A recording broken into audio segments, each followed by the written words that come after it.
The following is an exclusive presentation of the Nebraska Rural Radio Association.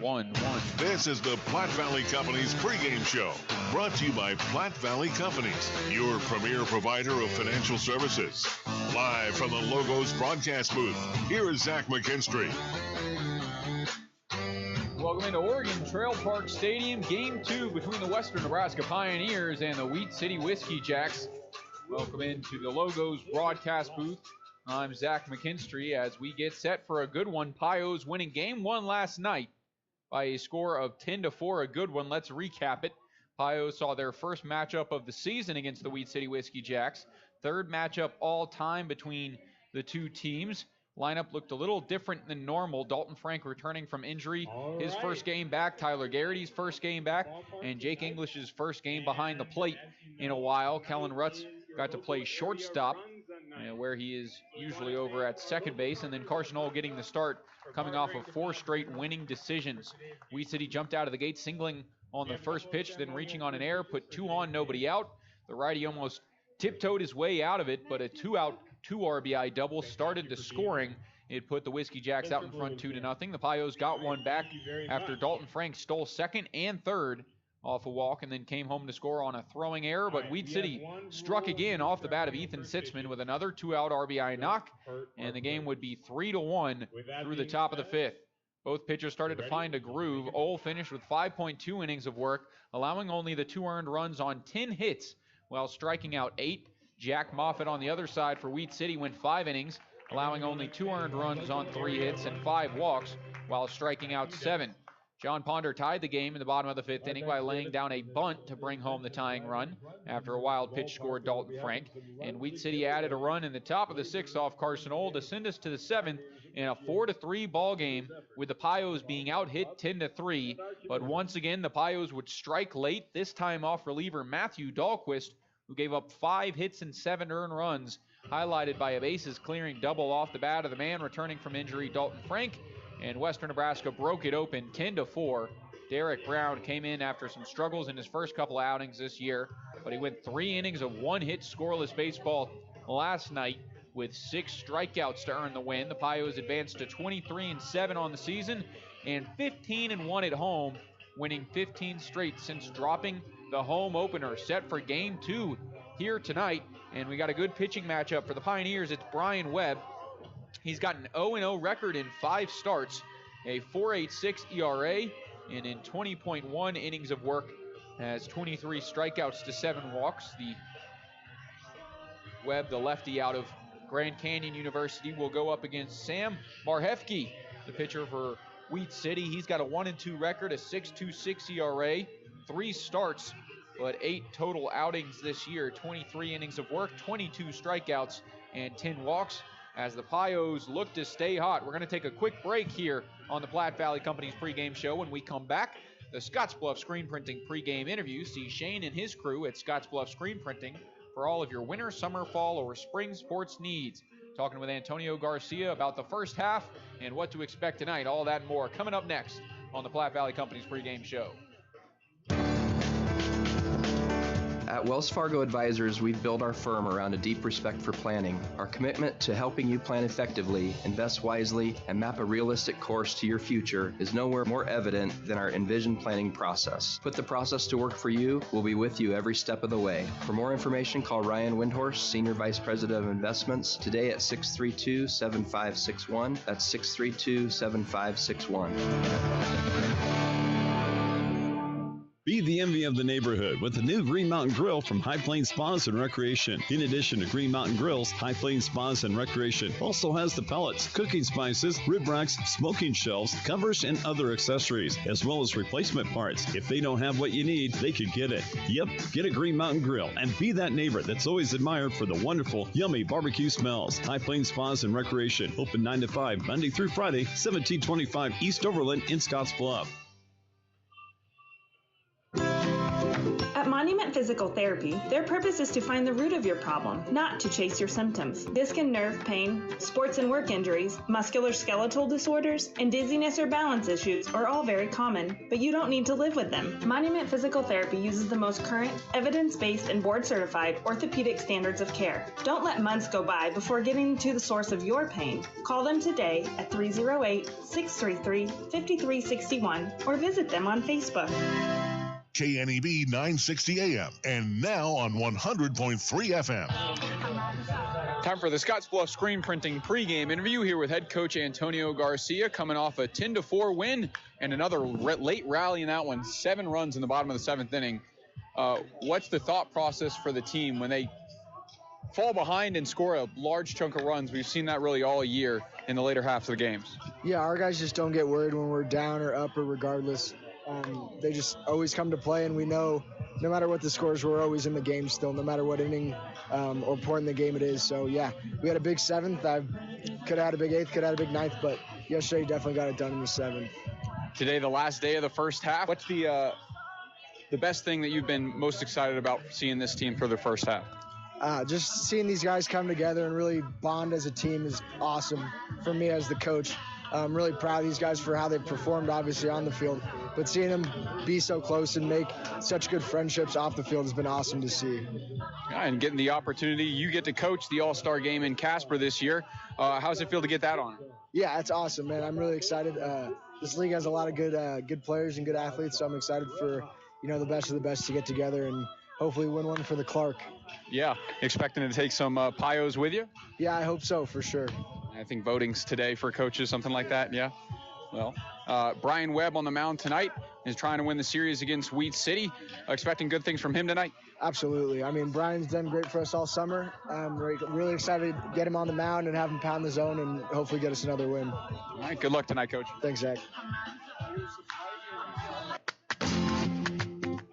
Ready for your next adventure? Take Platte Valley Bank with you. With simple checking account products, instant issue debit cards, and an easy app to guide you, there has never been a better time to start your financial journey. Heading off to college, discovering a new city, or roaming in your own backyard, adventure awaits with Platte Valley Bank. Explore your options today at www.pvbank.com. Platte Valley Bank, member FDIC.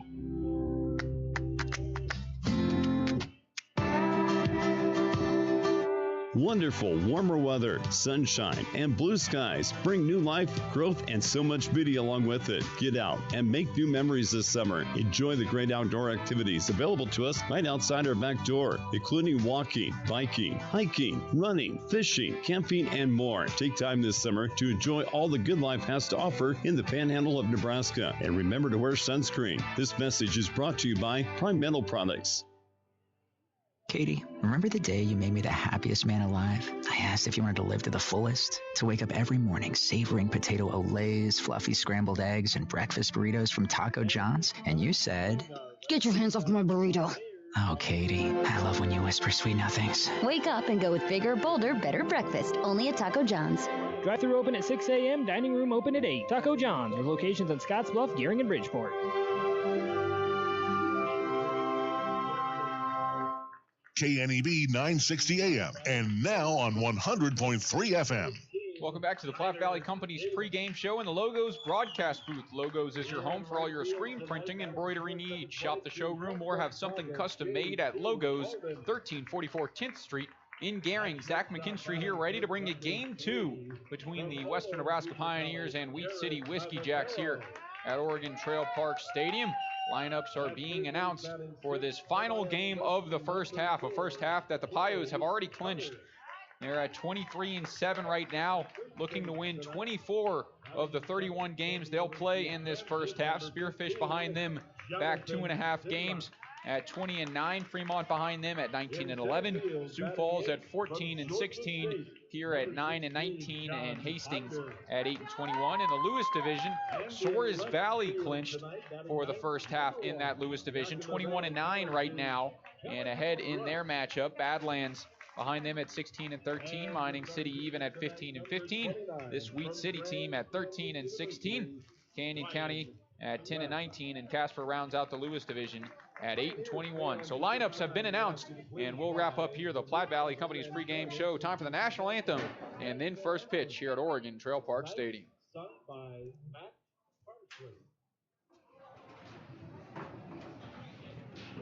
Oh, say, can you see by the dawn's early light what so proudly we hailed at the twilight's last gleaming, whose broad stripes and bright stars through the perilous fight o'er the ramparts we watched were so gallantly streaming, and the rockets' red glare, the bombs bursting in air, gave proof through the night that our flag was still there.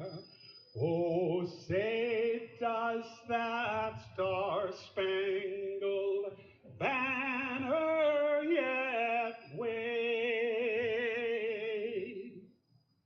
o'er the land of the free and the home of the brave? National anthem has been sung here at Oregon Trail Park Stadium in Garrity, Nebraska, as teams warm up and we get set for first pitch. Coming up next, we got the WNCC starting lineups, Team Auto Center key to the game, and Brian Webb's first pitch here in Game 2 against the Wheat City Whiskey Jacks. That wraps up our Platte Valley Company's pregame show. Coming up next, Pios Baseball. 8-year-old Lucas Ritz had a life jacket on and the close supervision of his mother when he was killed while swimming in their marina. The boat plugged into the shore power was leaking electricity, and Lucas swam into the energized water. His father urges everyone to learn from their tragedy and help keep water recreation safe. Electrocuted in the water from a leaky boat while touching absolutely nothing. Please, please educate yourself about electric shock drowning. See their story at safeelectricity.org. Brought to you by Chimney Rock and Roosevelt Public Power Districts, your Touchstone Energy partners. Hydrozen.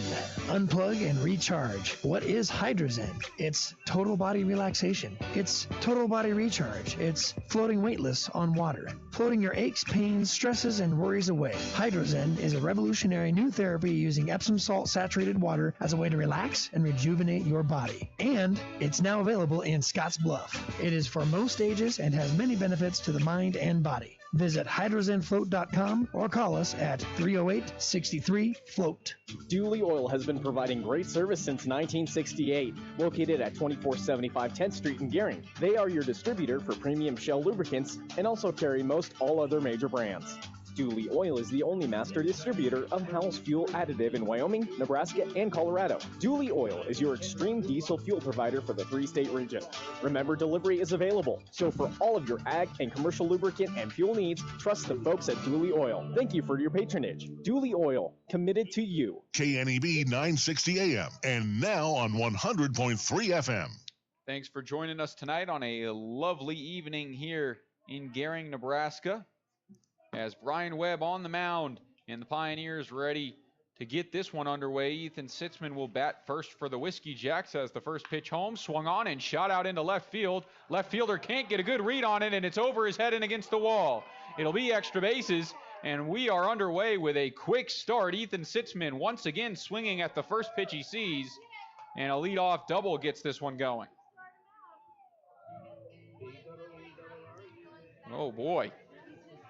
Well, opening pitch is brought to you by Papa Murphy's Pizza at 2801 Avenue B in Scottsbluff. It's love at 425 degrees. And don't forget to register for the Papa Murphy's Text Club for a sweet deal. Kellen Rutz is out there in left field, not his usual position. But I don't know if he wasn't ready or just couldn't see it well off the bat. I don't think it would have mattered much. That one was squared up and shot right at the wall. And it's extra bases to open this one up. Ryan Webb's next pitch, a breaker. That one misses the spot. And the count goes to 1-0 on tonight's beer batter, Dean Bittner. Center fielder was 1 for 4 last night. And the lefty Webb looks to second, comes home. That one finds his own, evens the count. Time for tonight's WNCC starting lineups. From diplomas to degrees, it's for me. Learn more at wncc.edu. 1-1 home from Brian Webb. This one swung on and missed. Nice off speed to get ahead in the count. For Wheat City, it's Ethan Sitzman leading off. He stands on second base after his double. Dean Bittner bats second. Caleb McDowell bats third. Jake Gilly in the cleanup spot yet again. Nolan Drill, then Nolan Lingley, followed by Dylan McKee, Keenan O'Brien, and Garrett Olson rounds out the order for Wheat City. Next pitch home from Webb. That one misses inside, and the count is evened up at 2-2. Defensively for the Pioneers, it's Kellen Rutz in left field. Not his usual position, a second baseman through the majority of his games this year. John Ponder in center and JT Walden in right. This one now shot out towards short, and Jared Mazzaferro who'll go to third. Tag is in time.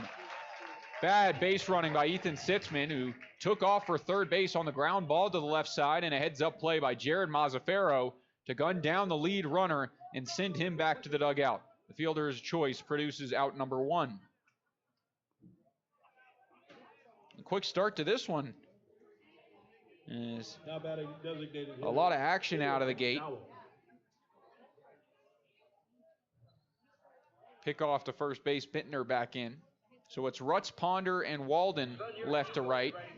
JT Walden has made the majority of his starts in left field. John Ponder the majority of his starts in right. But out there in center tonight, as this one swung on and missed, dropping down to a knee is Caleb McDowell. He comes up empty for strike one. Infield goes Clay Cutter at third, Jared Mazzaferro at short, Tyler Garrity at second, Jonathan Simrot at first, and Tyler Davis back behind the plate with Brian Webb on the mound. 0-1. This one swung on and blooped out into shallow right field. It's going to drop in for a base hit. Runner at first, Dean Bittner, gets as far as second, and everybody moves up 90 feet. One out single puts runners on first and second. So another quick start for Wheat City. We saw it last night. They put up 2 runs in the first inning, reaching on an Ethan Sitzman single as he swung on the first pitch of the game. Both games so far this series, and it's resulted in hits. And Trey Guajardo reached on an error, put runners on first and second, nobody out. And it looked like Carson Ohl would get out of that inning, but a 2 RBI double put Wheat City up 2-0. Breaking ball here on the cleanup man misses somewhere, and the count goes to 1-0.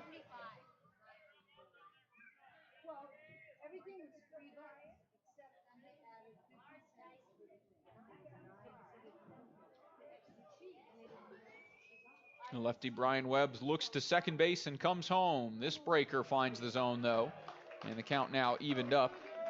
Brian Webb this season, a 4.86 ERA in 5 starts. Has a total of 20.1 innings of work, 23 strikeouts to 7 walks, a really good ratio. The Pios owning the 2 best ERAs in the league from Carson Ohl and Caden Edwards. Yes, here comes a 1-1. This one swung on and missed. Nice pitch on the outer half, gets the chase, and the count moves to 1-2. For Brian Webb, again, 5 starts but no decisions, 0-0 record on the year, but has won every single game that he's pitched. Pios winning each of the last 3 outings. Webb is pitched by 3, and Webb getting the no decision in every one. This one now shot deep out to left field, back towards the wall, and it's gone. A 3-run home run and a massive bat flip from Jake Gilly as the cleanup man puts Wheat City on the board early on. It's 3-0.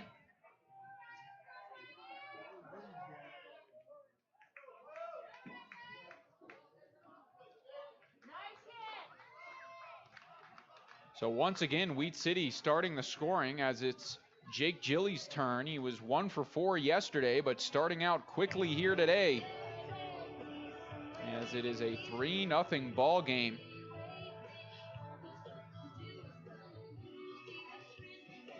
Thanks to the redshirt sophomore from the University of Minnesota Crookston. So once again, the Pios having to play from behind as Webb delivers a pitch home here, and Nolan Drill fouls it back. It's strike one.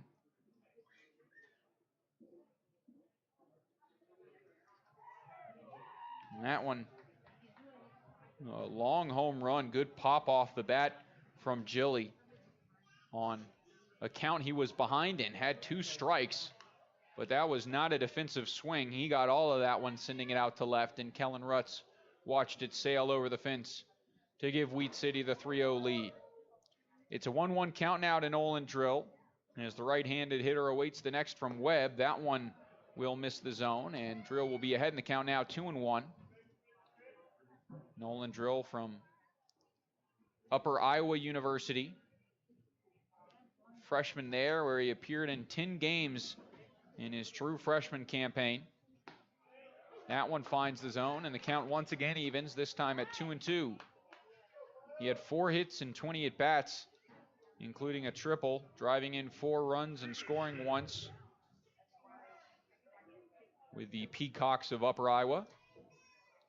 That breaking ball, ball 3. So it was close, could have gone either way, but it is most definitely not ball 4, as Nolan Drill was ready to throw the bat to the dugout. And we'll see a full count pitch here. Webb comes home. That one misses off the plate, and it is ball 4. So a tough start for the man on the mound. He's a Sitzman double got the inning going. A fielder's choice from Bittner throwing out Sitzman at third allowed him to reach. A bloop single from Caleb McDowell put runners on first and second for Jake Gilly before he hit his 3-run home run. And now a 1-out walk to Nolan Drill extends the inning for another Nolan in the starting lineup. It's Nolan Lingley.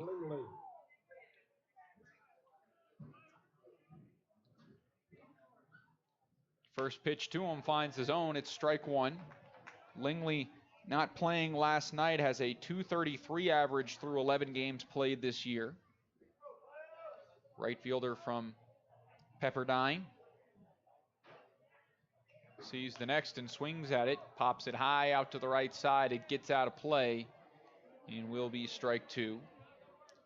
We saw Simrot, the first baseman, out in left last night, but switched with Brian Webb as Webb went out to left and Simrot moved to first. And getting the start at first base tonight as Webb brings home an 0-2. That one in the dirt, blocked behind the plate by Tyler Davis. And the count moves to 1-2.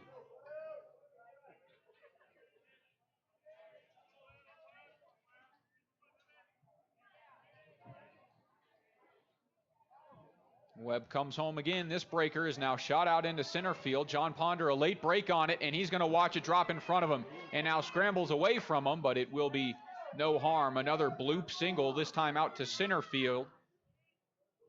And once again, the inning will keep going. That is now the 4th hit of the inning for Wheat City. It'll draw a visit to the mound from pitching coach Trent Kiefer to talk things over. The Pioneers last night having 3 hits through 6 innings. And Wheat City already 4 to this point. Time for our Team Auto Center Key to the Game. Tonight's Key to the Game is brought to you by Team Auto Center, home of the lifetime warranty on every new vehicle from Team Auto. Pios wanting to get on the board offensively before the later innings, try and jump out in front. But the majority of their games where they've scored this year, it's been in the 6th, 7th, 8th, and 9th. They're pouring runs on in the later stages. Saw that last night with 7 runs in the bottom of the 7th to jump out to a lead and extend it 10-4. That's where it would stay for the Pioneers' victory. As the first pitch home now to Dylan McKee misses low. It's ball 1. McKee, another one that wasn't in the starting 9 last night, has only played 9 games this season for Wheat City, out of the University of Northern California. As that one misses off the plate, he'll have a hitter's count 2-0. He's batting .258 on the season for Wheat City.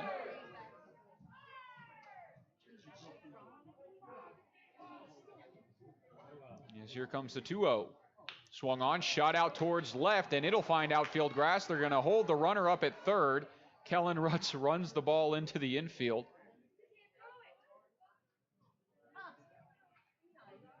And the bases will be loaded. So another hit in this inning. And still only one out as Brian Webb in a bit of trouble.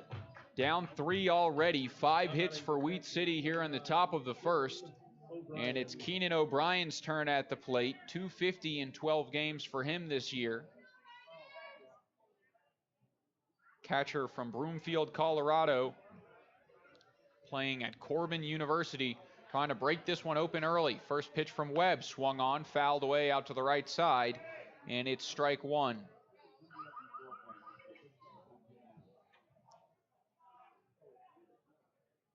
The 5 through 9 batters in the lineup tonight for Wheat City did not play last night, but the 1 through 4 all getting starts.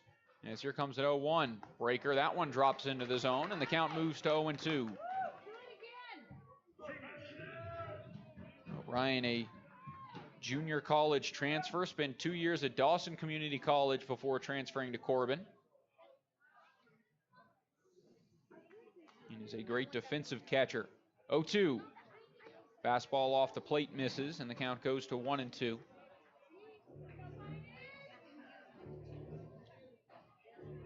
O'Brien getting 28 starts this year at Corbin University.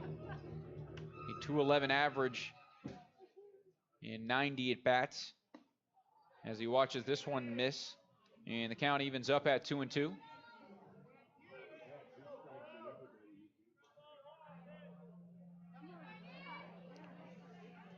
For Brian Webb out there on the mound, his last outing was his worst to date. 7 earned runs against the Tommyknockers. On 10 hits, a pair of walks, only 1 strikeout in 4 innings. Pios did come back and win that one 11-10. It was a really good ball game. But trailing here, Brian Webb trying to get back to his success he had at the start of the season. 3-2. Misses low, ball 4, and Webb walks in a run. It's now 4-0 Wheat City.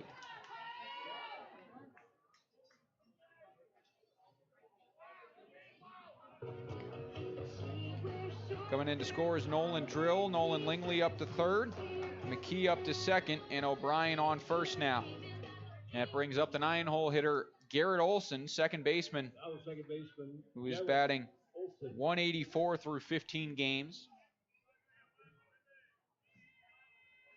Yes, here's the first pitch from Webb. Misses low, it's ball 1. There's already some action for the Pios in their bullpen. It looks like Hayden Mulva warming up.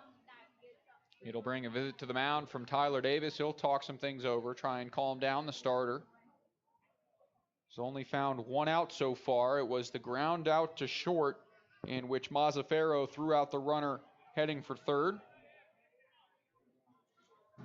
A big out number 1, which left a runner on first base.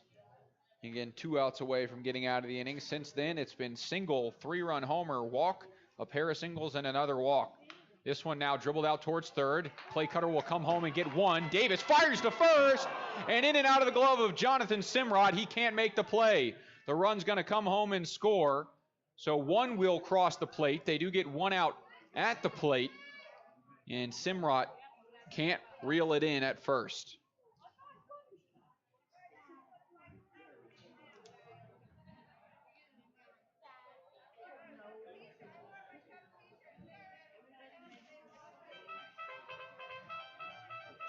So smart play by Cutter coming home to get the second out of the inning.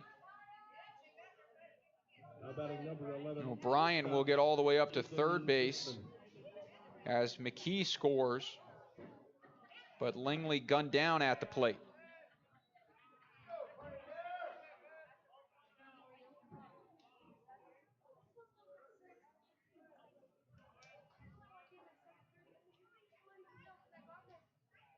Two outs now, runners on the corners. Pitch home to the leadoff man as Wheat City has successfully batted around here in this first inning. It misses. Sitzman started out this one. First pitch he saw, the first pitch of the game, was roped and 1 hopped off the wall out there and left. 2-0 home from Webb. This a breaker, and it finds the zone, and the count moves to 2-1 on Sitzman out of Whitman College was 2 for 5 last night, had a pair of singles, a run, and an RBI, as well as a pair of lineouts. So he's been seeing the ball well and making solid contact, as this breaker is now popped up to the right side. Jonathan Simrod underneath it, and he'll pull it in for out number 3. Not before Wheat City opens this game with 5 runs across the plate on 5 hits and 2 walks for Brian Webb. We head to the Pios half as they try and cut into the early deficit on the West Coast scoreboard. Pios trail 5-0. You're listening to Pios Baseball on KNEB. This is Scottsbluff President Mark Smith with Western States Bank. This 30 seconds is not long enough for me to discuss what may be the best way to overcome the business challenges you may be facing today. So let's get together. With my wealth of customized lending experience, we can work to get you what you need to continue to succeed. So with only 10 seconds left, I have time to say, find me at 1701 First Avenue in Scottsbluff. Western States Bank, better together, member FDIC, equal housing lender. It's summertime, and that means lawns, gardens, and baseball. Wesco has you covered on all ends. To celebrate, Wesco fans can save $5 on a 40-pound bag of Jordan fertilizer now through June 30th. Just stop by the Wesco store at 218 East Beltline wearing your Wesco baseball t-shirt. Support the orange and green and save some green on your lush green lawn. Wesco. Service, solutions, success.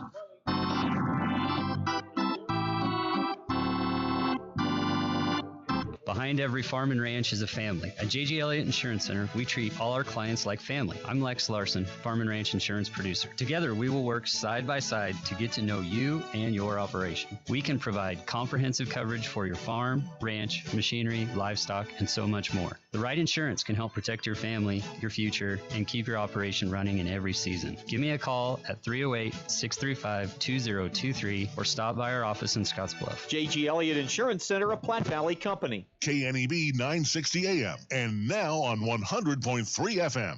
The Pios will get their first chance at the plate here in the bottom of the first inning, but they'll do so trailing 5-0 after Wheat City put up an astounding 5 runs, 5 hits, and 2 walks against Brian Webb in the top of the first.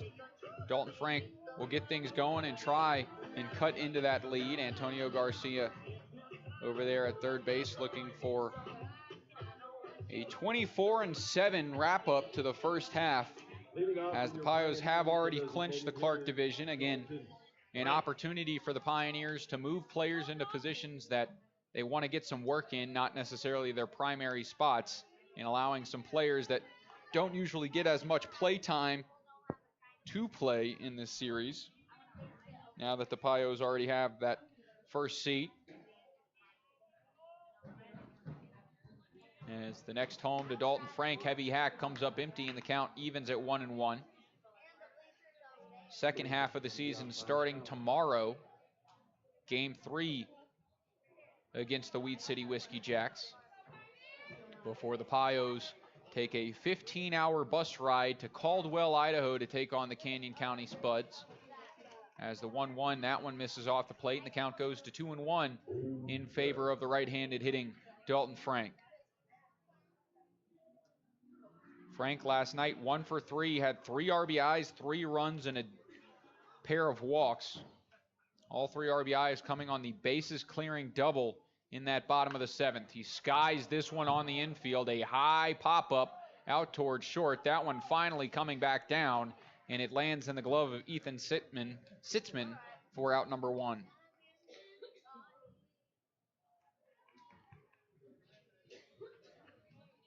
So it'll be Tyler Garrity's turn at the plate. The second baseman and future Kansas Jayhawk was 3 for 5 last night with a run and trying to continue his success here tonight.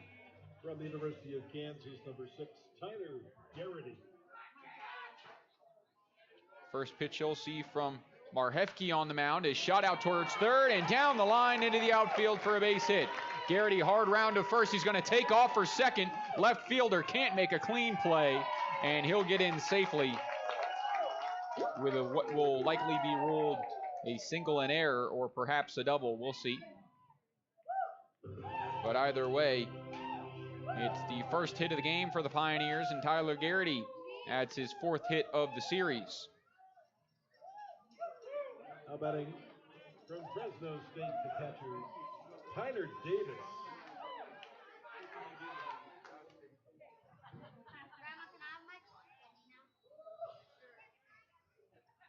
Tyler Davis will get a turn at the plate, batting in the 3-hole tonight. As the first pitch he sees misses up. 4-1. Marhefke on the season 1-2 with a 6.26 ERA. Only 3 starts, this being his 4th, but 8 outings total on the season. Another peacock of Upper Iowa, as this one's a high chopper out towards third, but McKee fields it in foul territory for strike 1. The junior Marhefke from Neenah, Wisconsin. Hoping I pronounced that one correctly. A lot of these Midwestern and Western city names are something that East Coast kids not necessarily used to. 1-1. That one misses inside, and Tyler Davis gets ahead 2-1.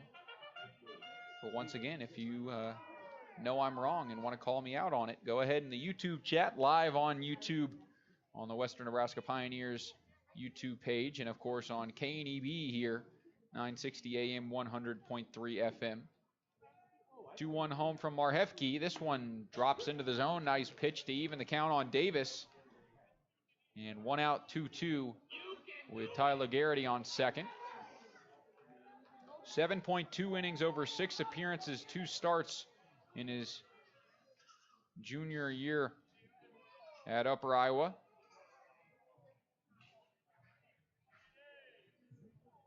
And gets a good 5 runs to pitch with as he brings the 2-2. Runner goes. This one low and away, gets away, and it will be a stolen base for Tyler Garrity. He moves up to third, and Tyler Davis's count will move full.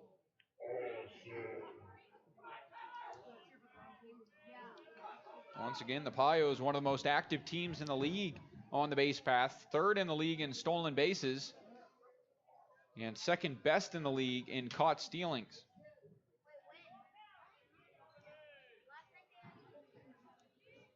Three-two home. Whoa, this one up and in. Hits Tyler Davis on the shoulder. He eats it and trots on down to first base on the 3-2 hit by pitch. So it'll bring up the cleanup man, JT Walden, who will have runners on the corners, 1 away. And Walden coming off a difficult night last night, 0 for 2 with a pair of strikeouts, as he pinch hit, replacing John Ponder. From Gonzaga, J.T. Walden.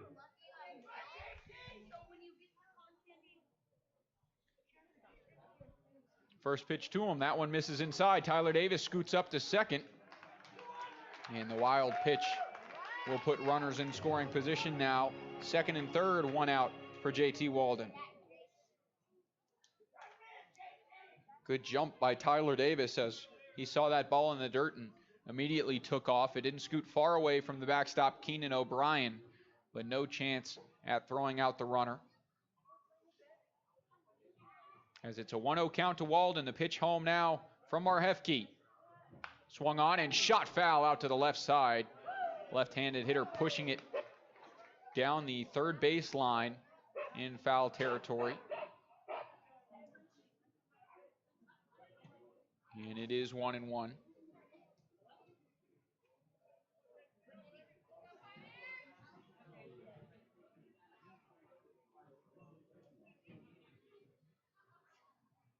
Here's the next home from Marhefke.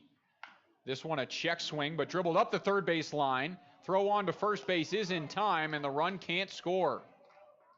Tyler Garrity saw that ball hit weakly right at him and had a lead off of third base, but bolted back to the third base bag as third baseman Dylan McKee was there and able to make a play. Looked the runner back and made the throw. It's 2 outs now for Jared Mazzaferro. Now the shortstop, number 3, Jared Mazzaferro. Mazzaferro, the shortstop tonight, has been out to a hot start with the Pioneers as he'll see the first pitch home. This one swung on and missed. Heavy fastball Can't make contact, and the count moves to 0-1. Marhefke going out of the windup.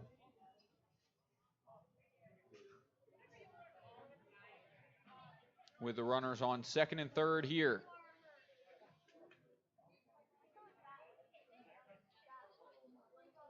The next home misses off the plate and evens the count at 1-1. I say windup, but it's a stretch position. Just bringing that leg in and much longer to the plate.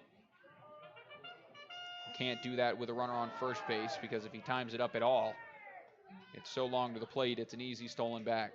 Here's a 1-1. That one breaks into the zone. Nice curveball. Moves the count to 1-2, and Mazzaferro will have to bat from behind. He's been out to a good start. .345 in his first 9 games. That's 10 hits in 29 at-bats with 4 doubles. Looking to drive in the first run here for the Pioneers with a 1-2 count. Pitch home from the righty. Misses low, evens the count at 2. 2-2 count, 2 away and 2 on for the shortstop, who is 2 for 8 last series. Had a run, a walk, and a double against the Spearfish Sasquatch. Marhefke sets and delivers. 2-2. Swung on, blooped out into shallow right field. Second baseman going out, and he can't make the play. Ball's going to drop, and 2 runs are going to score. It's a bloop single which falls into the grass, and the Pios cut the lead to 5-2.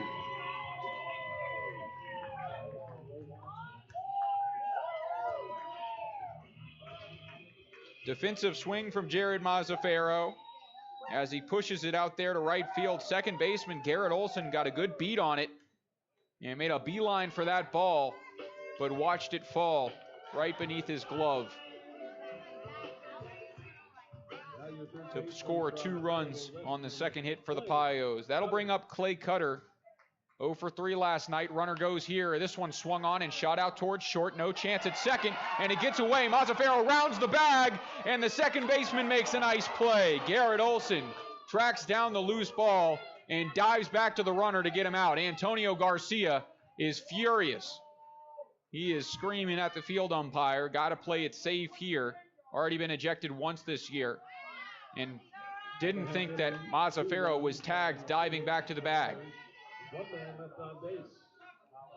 Disappointed, he'll head back to the dugout, and that'll be out number 3. But currently the Pios cut the lead 5-2. We head to the second. Brian Webb returns to the mound. You've been listening to Pios Baseball on KNEB. Life has a way of throwing unexpected events and new opportunities our way. When life goals change with time or if fluctuating markets throw your plan off course, Wells Fargo Advisors' investment planning process offers the flexibility to make the adjustments you need to help you live the life you want. When life happens, we can help. For more information, call Ryan Windhorst, Senior Vice President of Investments, today at 632-7561. That's 632-7561. Hi, I'm Kathy Birch from Van Newkirk Real Estate. Van Newkirk Real Estate is more than a realtor. We're your helping hand of knowledge when it comes to the investment you'll make buying that perfect home. We help you discover what's right for you and your financial situation. Whether you need commercial, residential, farm property, no one will compare to the service we're about to give you. Call one of our agents today at 632-8700 for the best real estate help possible, and we're happy to show you that service is what we sell. Have you been waiting for better coverage and service? Well, that's exactly what you get when you join Viera Wireless, the better local and national network. For a limited time, get up to $1,000 off when you trade in your phone and upgrade to one of the latest models like the iPhone 12 series. Plus, we'll give you $200 more when you port in your number. No activation or hidden fees. Learn more at your local Viera Wireless store or at viero.com today. KNEB 960 AM and now on 100.3 FM.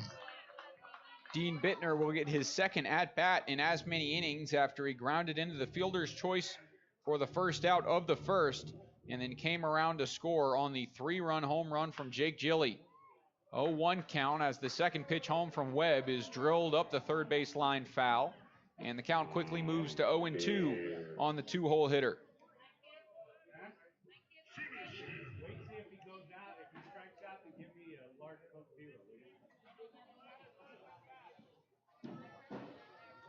Brian Webb brings home an 0-2.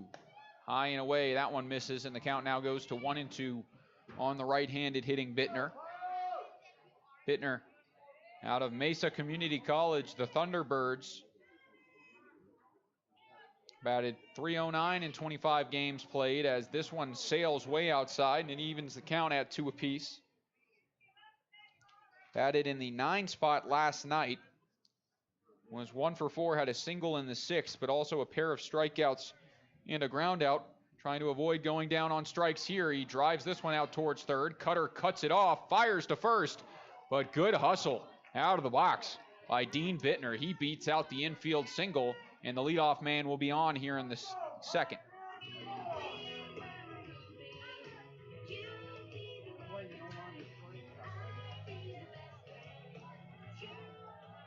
Now number 28. Caleb McDowell, 1 for 1 on the day. Singled and scored. Another run produced by Jake Gilly on the 3-run bomb. First pitch breaker, that one misses low, and the count goes to 1-0 on the 3-hole hitter in DH.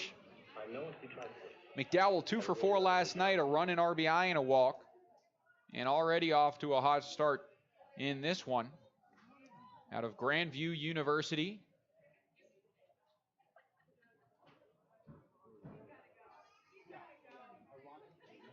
As the first pitch home to him, second pitch home rather. It is the first strike, the count even at 1-1.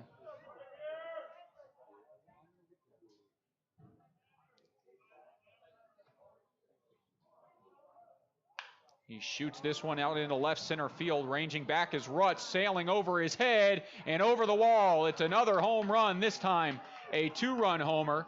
And McDowell doesn't even realize it yet. He is booking it around the bases and racing the runner to the plate. Whiskey Jacks add their 6th and 7th runs on the 2-run bomb, and that'll be the end of the night for Brian Webb. Wow, Wheat City brought the bats today, as that one was squared up and shot over the 362 sign out there in left center.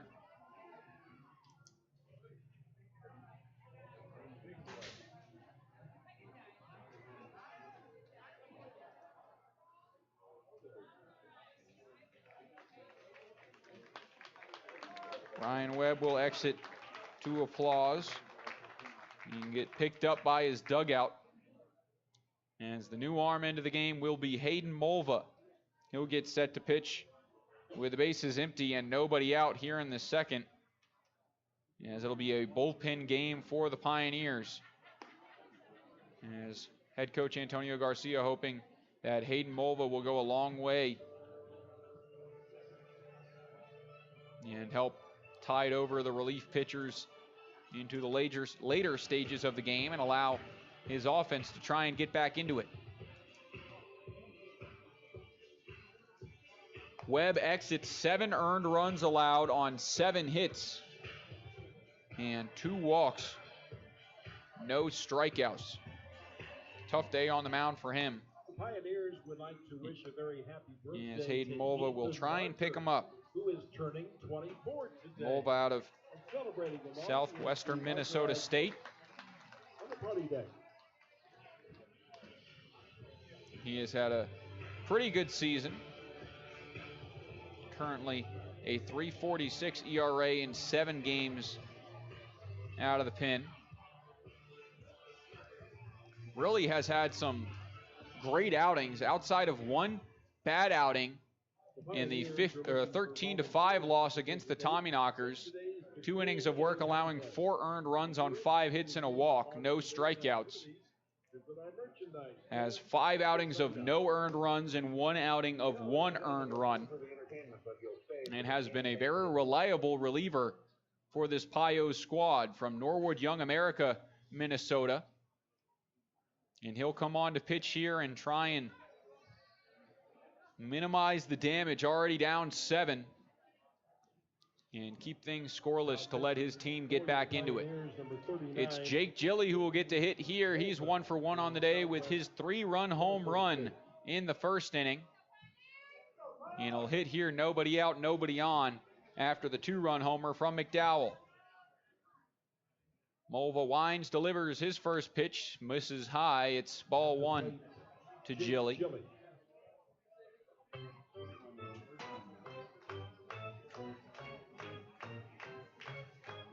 Here's the next from the big righty. That one misses up high as well, and a hitter's count 2-0 now to Jake Gilly, who leads the team in average so far this year. Also leads the team in hits and doubles for the 13 and 16 Whiskey Jacks. That one misses off the plate, and it's 3 straight balls out of the pin for Mulva, as he'll have to fight back. Hayden Mulva, 5 starts this year at Southwest Minnesota State, 8 appearances in a total of 28 innings of work, as that one misses as well. 4 straight balls and a walk out of the pin for Mulva. To the cleanup man. It'll bring up Nolan Drill, who is 0 for 0 on the day, walked and scored in his only plate appearance. Hayden Mulva's high school career was impressive to say the least. 99 strikeouts in 73 innings of work. Was 10-3 career going into his senior year in 2020 before it was canceled, with a 3.06 ERA, as the first pitch misses now to Drill for ball 5. But you see Mulva, and you hear that he graduated high school in 2020. It just blows your mind, as the guy looks like he could be 30 years old. Here's a check swing. It doesn't matter. It's in there anyway. And the count evens at 1-1. Listed at 6'5". Out of Southwest Minnesota State. Seen a couple of those players this year. As here comes a 1-1. This one catches the outer half, and the count moves to 1-2. Teammate Teddy Brockstrom from Southwest Minnesota State as well. And so was Kip Gronholz. Both of those guys, Timp players. And their seasons with the Pioneers are done. Teddy Brockstrom graduating Southwest Minnesota State this year, as this one's popped up on the infield, and it'll be caught for out number 1, as Jonathan Simrot ran into the base runner there. Ball watching was heading out there and then ran right into Jake Gilly, who was standing in a normal spot in the base path. And he'll head back to first base, probably a little embarrassed, as out number 1 is recorded. Next home to Nolan Lingley, that's strike 1. As the right fielder is 1 for 1 on the day. He singled, was thrown out at the plate as part of a fielder's choice, but the ball thrown away allowed Dylan McKee to score, and this one now drops into the zone as the count goes to 0-2. Lingley watches 2 strikes in the zone and will have to protect and crowd the plate a little bit here. 0-2 from the righty Mulva.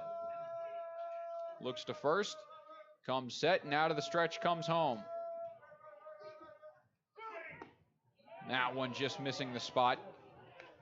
Tyler Davis behind the plate, sticking it, hoping to get the call. Didn't get it, and the count moves to 1-2 now.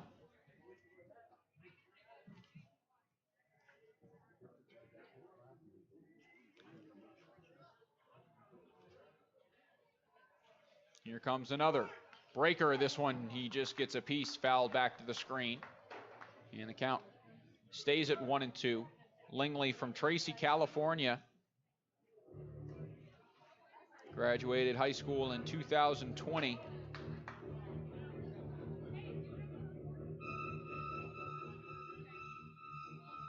He got 3 at-bats in his true freshman year. Still looking for his first collegiate hit, but he goes down on strikes here. A looking strikeout as the fastball catches the outside corner. It's out number 2 now.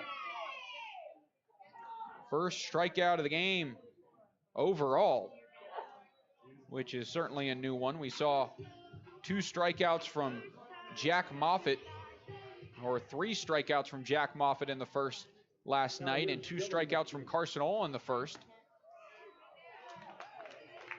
So of the 6 outs recording in the first frame, 5 were strikeouts. Different story here. as it's a reliever who gets the first, and he gets ahead here 0-1 to Dylan McKee. 0-1 home, that one in the same spot, same call, 0-2, as the righty once again down in the count. Singled and scored in his first at bat, came around on that fielder's choice and then the throwing error as it came in and out of Simrat's glove at first. 0-2, swung on, fouled back, and just tips over the screen. Nice hands by a fan over there as he pulls it in cleanly.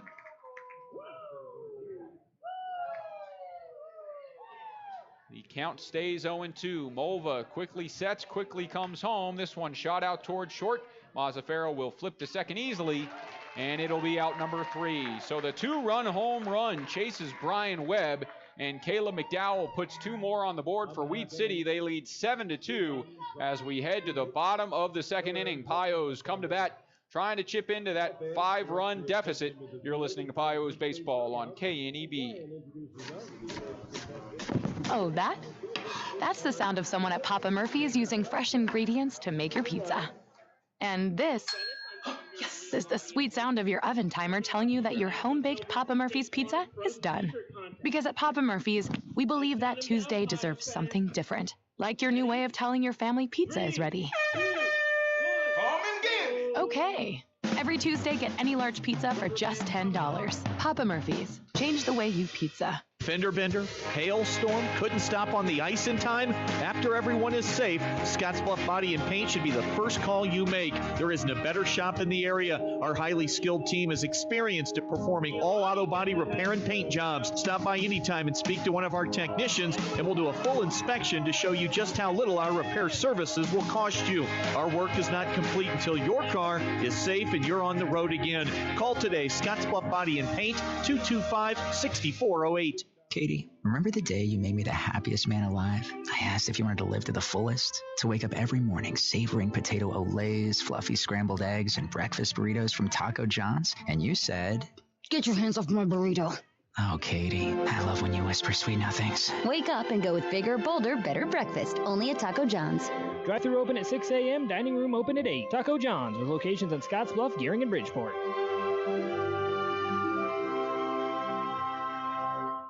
KNEB 960 AM and now on 100.3 FM.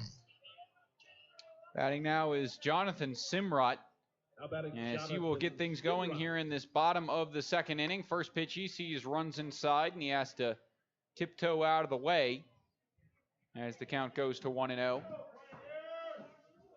Pios getting 2 in the bottom of the first inning on the 2 RBI single from Mazzaferro. As a 1-0 here, that one finds the zone, and Simrat's count evens up at 1-1.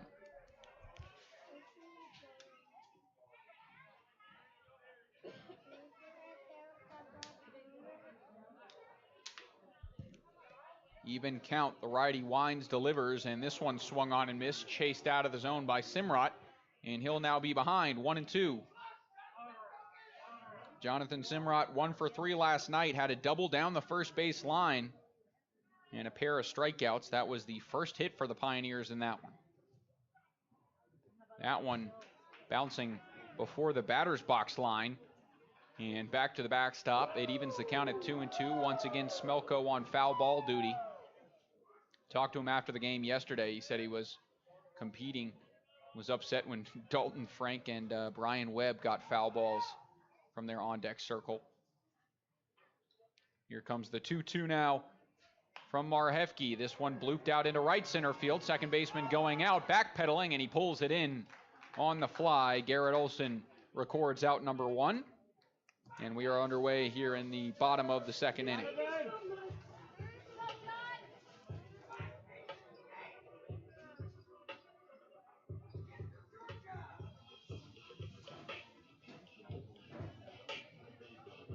It'll bring up John Ponder. He's center fielder from Georgia State as he tries to get things going. Right-hander Marhefke comes home with the first pitch to him. This one swung on and tipped foul off of the lower body of Ponder and back into play. It's strike 1.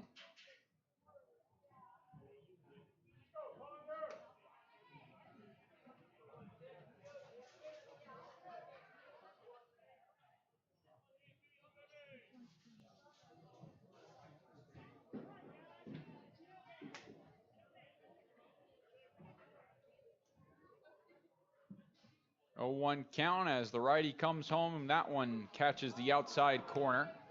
Ponder asking where that was. It doesn't change the call. The count moves to 0-2.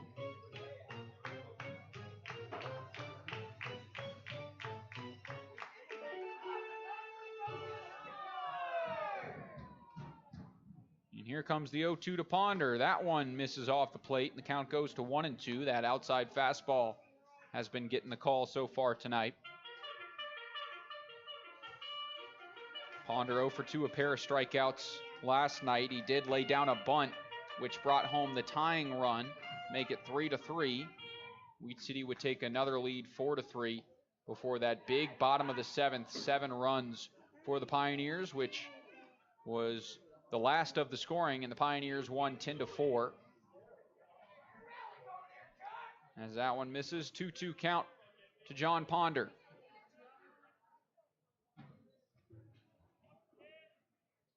Marhefke shakes off a couple of signs and gets the one he likes. He'll come home with a 2-2. Tipped into the mitt and off the mitt of the catcher Keenan O'Brien. John Ponder gets another life as O'Brien can't reel it in, and the count will stay the same. Currently in the Expedition League, the Soares Valley SaberDogs on top of the Pure Trappers 13-1 in the 3rd inning. Spearfish up 11-6, 17 runs combined between the Sasquatch and Sunfish. That one's in the bottom of the 5th, so some high-scoring games here around the Expedition League. This one already 7-2 in this bottom of the 2nd. John Ponder's got a 3-2 count. He'll try and reach base for Kellen Rutz.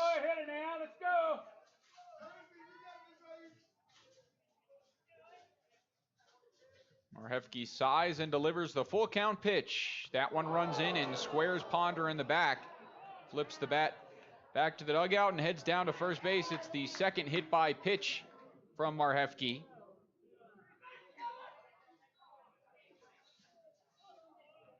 And one out runner on now for tonight's left fielder, Kellen Rutz.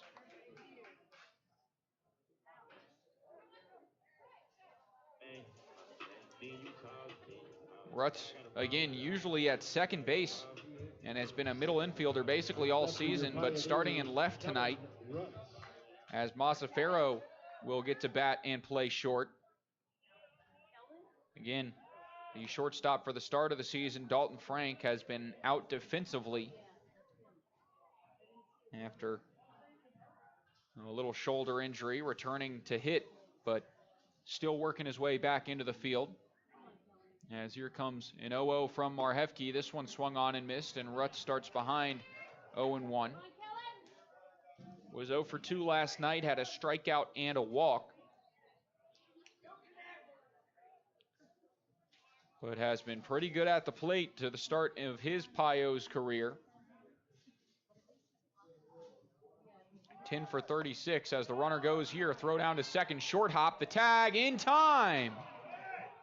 A great throw from behind the plate. John Ponder disagrees, as it was a nice play by the shortstop, and Antonio Garcia barking at the field umpire as he runs away.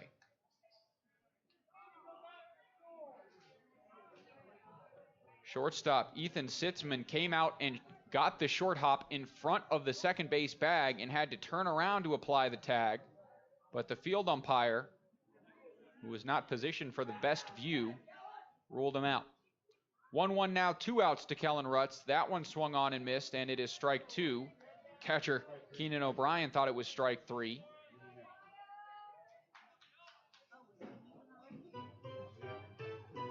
But now Rutz will have to protect down to 2 strikes in the count.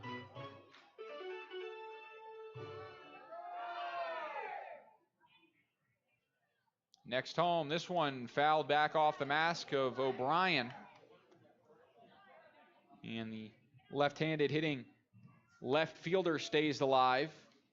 Rutz out of Kennewick, Washington. He goes to Yakima Valley Community College. High school graduate in 2020. As the 1-2 home to him, that one misses and evens the count. Primary second baseman, was a football and baseball player at Kamiakin High School. He's a standout wide receiver there, also batted .422 his junior year. 2-2, this one swung on and missed. He goes down on strikes here, and that wraps up the inning. So 3 batters come to the plate for the Pioneers. 1 reaches on the hit by pitch, John Ponder, but he was caught stealing, and it'll be top of the order up in the bottom of the 3rd. First, we'll have the top of the 3rd. Aiden Mulva returns to the mound and again tries to throw up a 0 against the Wheat City Whiskey Jacks. You're listening to Pios Baseball on KNEB. Michael is high-fiving random strangers. I got free Runza. He downloaded the Runza mobile app and already earned rewards. I never win anything. This is crazy. Well, everyone wins with Runza rewards. Oh, that's good. You should be like a spokesperson for Runza. Yeah, that's kind of what I'm doing here. Watch this. Download the Runza mobile app to order ahead, find a Runza, and yes, start getting rewards today. Whoa. Because from the way we make it to the way it makes you feel, Runza makes it all better. Make your summer more rewarding with a Visa Rewards credit card from Platte Valley Bank. Earning 1% cash back on purchases means more ice cream, flip-flops, sunscreen, pool floaties, or whatever you need to make your summer a little cooler. With no annual fee, no balance transfer fee, and the security of having your local bank behind you, a Platte Valley Bank Visa Rewards credit card just makes sense for you this summer and for many summers to come. Apply online today at www.pvbank.com. Platte Valley Bank, member FDIC. Subject to credit approval. Certain restrictions may apply. Wonderful warmer weather, sunshine, and blue skies bring new life, growth, and so much beauty along with it. Get out and make new memories this summer. Enjoy the great outdoor activities available to us right outside our back door, including walking, biking, hiking, running, fishing, camping, and more. Take time this summer to enjoy all the good life has to offer in the Panhandle of Nebraska. And remember to wear sunscreen. This message is brought to you by Prime Metal Products. KNEB 960 AM and now on 100.3 FM. Catcher and 8-hole hitter Keenan O'Brien leads off this top of the 3rd inning as Hayden Mulva trots out to the mound, and we have a visitor in the booth. Once he gets his headset on, it's Mikey Kalia up here, who gets his radio debut. I think it's your radio debut, isn't it? Yeah. How are you, Mikey? Good to hear you. I'm good. Thanks for having me. Welcome up here. A tough start here to this one. Not worried. Yeah, Pios, that's something I talked with head coach Antonio Garcia about in the pregame interview today. It seems like every single game, the Pios seem to put up a crooked number in the last 3 innings of the game. What's the deal with the offense that they score so late in games and kind of run away with it? Yeah, no, definitely as a pitcher, it's we have a lot of confidence in our offense. We're pretty relaxed down there. This one's grounded out to short. Go ahead, Mike. No, we're just grinding through our bats out there and rooting on our guys, pulling for our dudes, and we know they're going to pull for us, so just try to go out there and throw up zeros. Yeah, and you've got a really reliable bullpen, starting with Hayden Mulva out there on the mound, who has done a great job so far tonight, and out of his 7 outings this year, he's had really 1 bad outing. Yeah, dude, Mo's great. He's a good guy to have in the dugout and a competitor on the mound, pretty much all we can ask for. It's a quick pop-up here out to the right side. Second baseman can't find it. Mazzaferro all the way on the other side of the second base bag, pulls it in for out number 2. So a quick start to this top of the 3rd inning as Mulva looks to throw up a 0 and hope his bats get going in the bottom half. Currently around the league, it's a 13-3 lead for Soares Valley in the 3rd inning there. A lot of high-scoring games. And as the Pios bats look to come alive. 10-4 win last night, but out hit by Wheat City as this one runs inside on the leadoff man, Ethan Sitzman, for ball 1.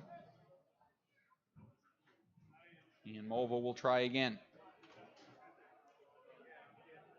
Here's the 1-0 home. This one off the plate, and it's a 2-0 count. Sitzman swinging at the first pitches of the game in Game 1 and Game 2, both resulting in hits. Tonight's was a double. Yes, here comes the 2-0 home, and that one misses off the plate. Mulva falls behind 3-0.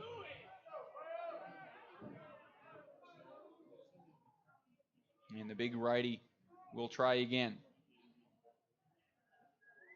Wines delivers a 3-0, and that one will catch the top of the zone for strike 1. You've seen a lot of outside fastballs today. You think try and go back here on the 3-1? I think so. There it is. This one now shot out to right field, and catching it on the fly is JT Walden. 3 up, 3 down for Hayden Mulva, and a quick radio appearance for you. We'll head back to the bottom of the third. Mikey, you staying up here? Yes. All right, be here for the bottom of the third inning as the Pios come to bat. They trail 7-2 on the West Coast scoreboard. You're listening to Pioneers Baseball on KNEB.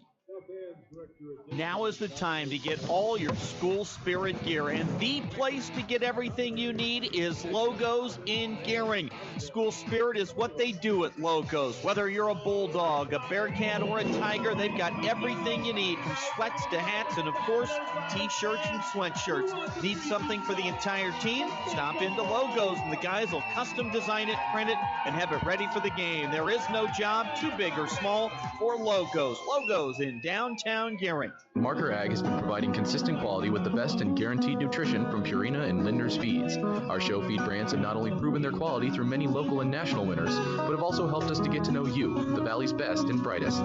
From those who are just starting to those who are looking to try something new, we have the experience and expertise to help you reach your goals for both commercial and show livestock. From the show ring to the sale ring, from the purple ribbons to the pastures, Marker Ag is run for you by people like you. We're located right next to El Chorrito, so stop in today so that we can get to know you better.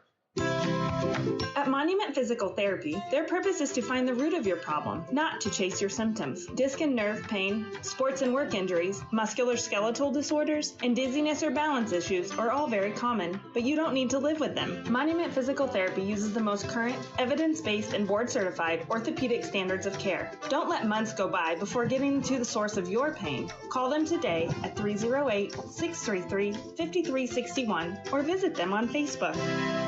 KNEB 960 AM and now on 100.3 FM. Quick start to the bottom of the third inning as Dalton Frank gets hit by the pitch. That's now the third hit by pitch from the man on the mound, Marhefke, who is out to a 7-2 lead. So, Mikey, how much does it help you out there on the mound when you get to pitch and you have a 5-run lead in the first and now extended to another 5-run lead here in the third? You know, it's definitely a great feeling. You know, you just got to go out there and compete and, you know, see how far the other team can hit it at that point. So it's definitely an advantage, and, you know, he's done a great job competing so far on the bump for him. Frank leads off of first base, had a pair of stolen bases last night, and this one is now swung on and shot out to center field, deep by Garrity.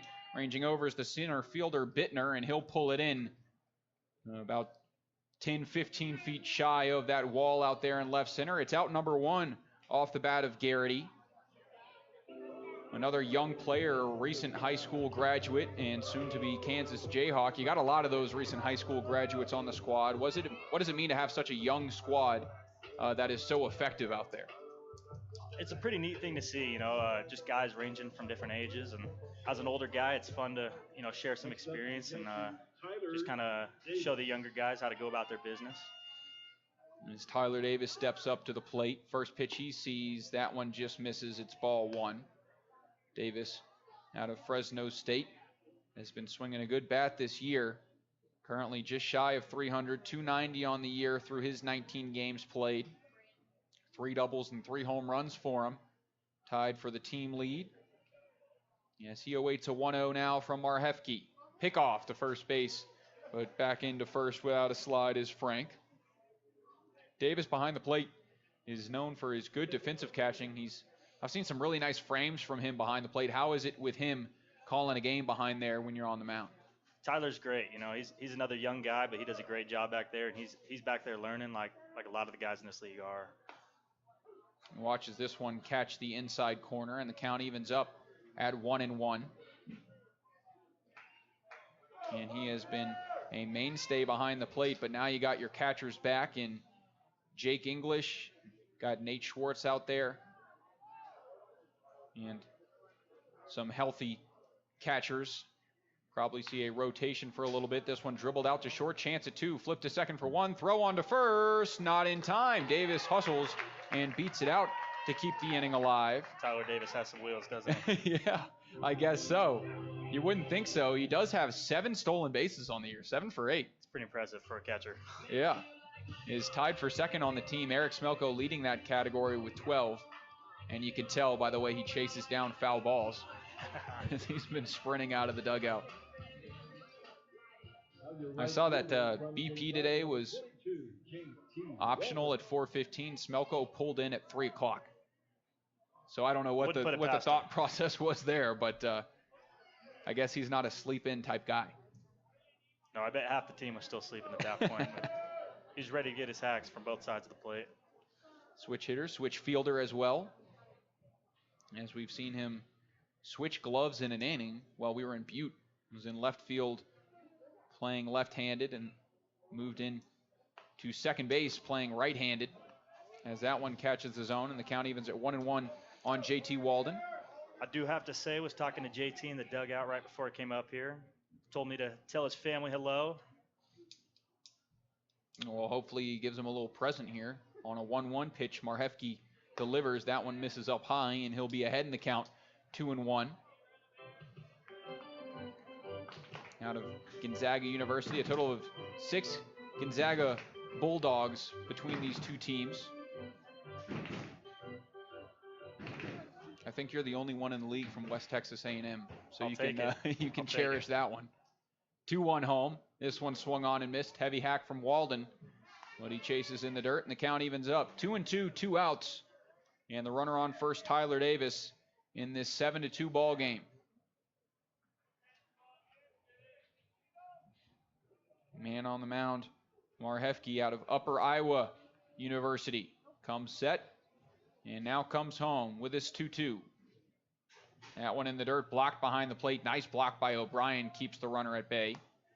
And the count goes full, so we'll get to see the Tyler Davis speed show in full effect as he'll take off with the pitch. See what he can do. We saw a couple of extra base hits this year where he's rounded second and kind of hesitated. So I'm sure he's trying some surprising wheels from him. Yeah, get back in the safe column. 3-2 now from Marhefke as the righty pumps, now delivers, runner goes. This one swung on and shot out to left field. Left fielder in on it, gets a good read and watches it right into the glove. Squared up by JT Walden, but right at Nolan Drill, and it wraps up this inning. A quick third as both teams go scoreless. It's still 7-2 as we head to the fourth. You're listening to Pios Baseball on KNEB. Fun facts about owning your own hot tub, courtesy of High Plains Spas and Recreation. Relaxing in your spa before bed helps soothe your aches and pains, allowing for a deeper, more rewarding sleep. Hot Spring Spas offers features like entertainment systems with Bluetooth capability, waterfalls, LED lighting, volcano jets, and more. Yes, sleeping like a baby is just one great reason, but there's plenty more. Stay tuned or stop into High Plains Spas and Recreation, where they sell fun. Open 9 to 5 Monday through Friday, 1725 East Oberlin, Scottsbluff. Ideal Linen and Uniform and Bluffs Facility Solutions are hiring. If you are looking for a job that offers on-the-job training and employee benefits, be sure to get in touch with Ideal. We have a dedicated team of professionals that are looking for additional talent. If you are eager to get a new career started and be a part of a team that values each other, be sure to contact our office at 308-632-7197.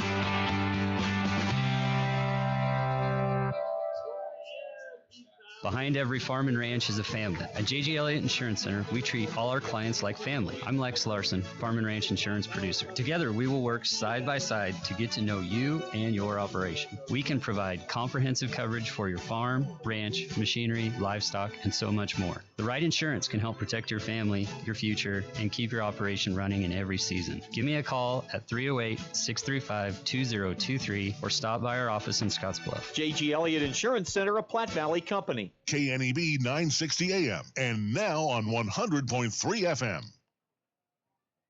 Hayden Mulva returns to the mound as we get set to kick off this top of the fourth inning. It's his third inning of work after coming in with no outs in the second following the 2-run home run from Caleb McDowell. Will bat second in this inning. They'll start with a 2-hole hitter, Dean Bittner, who scored in both plate appearances tonight. Leading off is K-Man, Dean Bittner. 1 for 4 yesterday, but already 1 for 2 tonight. The first pitch to him, that one in there for strike one. I got to play basketball with Mulva yesterday. How's his jump shot? Well, you would expect someone of his size to sit in the paint and just dominate down low. That was a nice pick by Tyler Davis. Count evens up at 1-1. I don't think I saw him inside the three-point arc the entire time we played. He was just popping shots from out there. It was surprising. There you go. But certainly a competitor.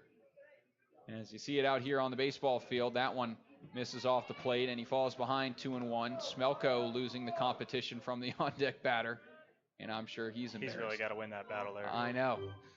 That's like a stare down before the game where you have the national anthem and players standing on the line. That's one you can't win. It's just a momentum loser if you come up empty. 2-1 home from Mulva. That finds the zone and evens the count.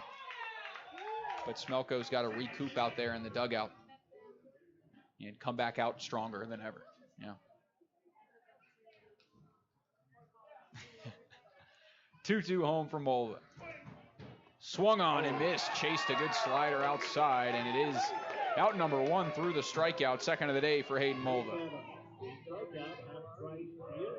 That slider's really moving for him today. You saw that yesterday with Derek Brown, who had that slider working. Another big righty. And gets those right-handed batters to chase that ball tailing away. And these Wheat City batters have come up empty on that slider. Hayden Mulva staying the same out there on the mound. First pitch home now to Caleb McDowell. That one misses off the plate. And McDowell starts ahead 1-0. He's 2 for 2 on the day. And now 4 for 6 on the series after his single and 2-run home run in 2 innings so far. Next home popped up to the right side. Sprinting over is Tyler Davis. He'll slide, but watch it fall. That was a good effort from the man behind the plate, as you usually don't see catchers have that quick reactions. Take a second to flip the mask off and try and found the ball. But Davis just sprinting out in that direction. Coming up empty, though, and the count even at 1-1.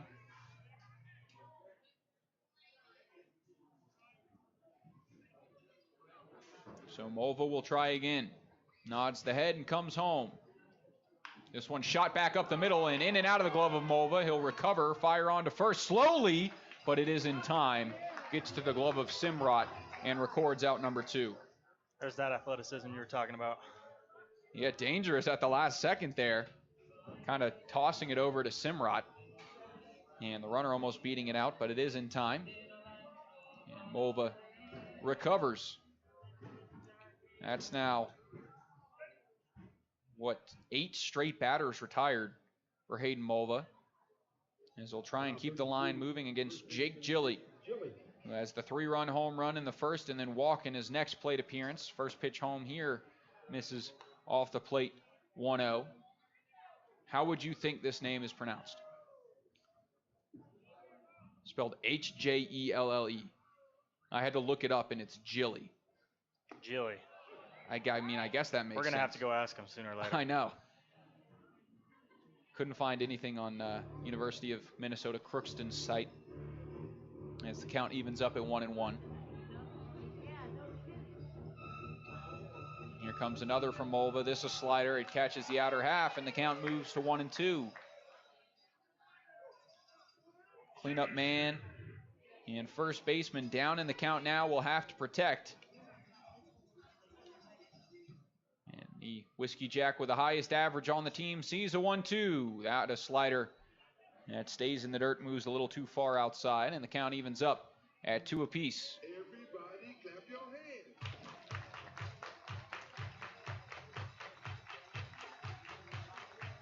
Mulva trying to wrap up this top of the 4th inning. Pitch home. Swung on, blooped out into right field. Coming in is the right fielder Walden. He'll slide, and it gets the ground. Almost making a nice play out there, but that glove getting stuck in the grass and the ball squeaking underneath it. It's a base knock from Jake Gilly and the second hit of the game for him to extend the inning.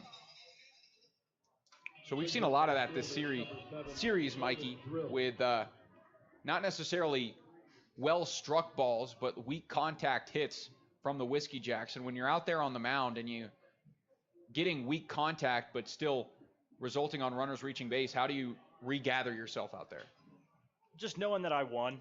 I think that one a little bit more solid contact out towards left field, but underneath it is Kellen Rutz, and he pulls in out number 3. So we'll finish that conversation in the bottom half. getting cheap contact is a win for me as a pitcher. So if I can keep doing that, that's just the game baseball. So I think getting cheap contact eventually fall my way. Well, there you go. That's certainly what happened with Hayden Mulva as he got out number 3 following the bloop base hit from Jake Gilly. And we head to the bottom of the 4th inning. Pios still trails 7-2 and trying to cut into that deficit. You're listening to Pios Baseball on KNEB. Inventory, supply, demand, marketing, human resources. It takes a lot to manage your business. But when your team includes the professionals at E&H CPAs and Management Consultants PC, the burden is lightened because you know the accounting, tax planning, valuation services, even litigation support, and exit planning are taken care of. Troy Hilliard, Seth Cobalt, and Lindsay Matthews bring years of experience in guiding your business. E&H CPAs and Management Consultants PC, 2021 Broadway, innovative, trusted, proven. Our mission at Elite Physical Therapy and Wellness is to provide both preventative and rehabilitative services. At Elite Physical Therapy in Scottsbluff and Gearing, patients count on the experience and compassion of our team in treating work and sports injuries, help you recover from surgery, or just help you get back doing what you love most. Flexible scheduling to meet your needs, and we are right here in Scottsbluff and Gearing to serve you. Katie and Shelley are across from Walgreens on West 27th Street and next to Fresh Foods in Gearing. Elite Physical Therapy and Wellness, delivering the treatment you need and the care you deserve. Hi, I'm Austin Dillon, Fleet Manager at Fremont Ford in Scottsbluff, Nebraska. I encourage all farmers, ranchers, and business owners to get in touch with me if you are looking for a new vehicle. We have specific programs through Ford that can save you a drastic amount of money on your new purchase. It would be my pleasure to discuss these savings with you. There's no better time to purchase a new work truck or personal vehicle than right now. Please get in touch with me by calling the dealership at 308-635-3701. I look forward to helping you on your new purchase. KNEB 960 AM and now on 100.3 FM. First pitch to Jared Mazzaferro, driven out to left field. Left fielder getting a late jump on it, watching it fly, and it'll drop in the warning track. Extra bases for Mazzaferro. He's going to try for 3. Throw in over the cutoff man. He'll slide in safely, and a leadoff triple to kick off this bottom of the 4th inning as Jared Mazzaferro gets things started. It's a great start to the inning there. Mazzaferro unloading on that one, and left fielder Nolan Drill not taking the cleanest path to the ball, just kept watching it sail, and it kept on pushing deeper and deeper before it fell right at that track. We've seen a couple tough routes to balls from left fielders over the last couple of games. Don't know if it's tough to see out there or just keeps on carrying off the bat. I can imagine the JT Walden play had some sun involved. No, for sure. Out there in right field. Next pitch to Clay Cutter. Chopped out to third. Third baseman looks the runner back. The throw on to first is in time. And Cutter is out number 1. And it was a nice play by McKee to make sure Mazzaferro didn't try and scurry home. But it will be 1 out now for Jonathan Simrod. It'll be his responsibility to try and drive in the leadoff triple. Simrod 1 for 3 last night with a double down the first base line. And you see him at the plate, but he also has a great arm out there on the mound. Saw him in relief in the Spearfish series, and he had a stellar outing.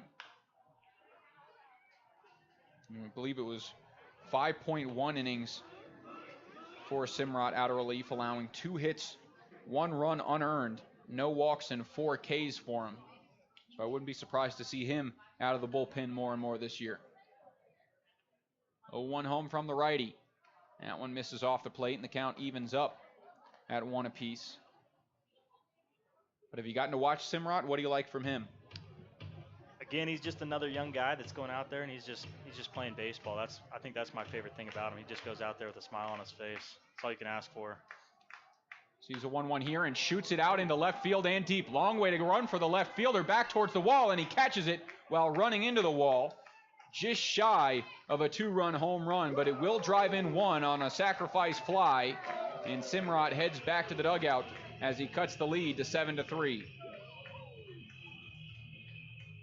Almost got all of that one. Didn't know he had that juice in him. Yeah, you don't see that from him out there on the field. Try and look what he's listed at. Simrod 6'0", 190 is what he's listed at. Looks a little bit less than that.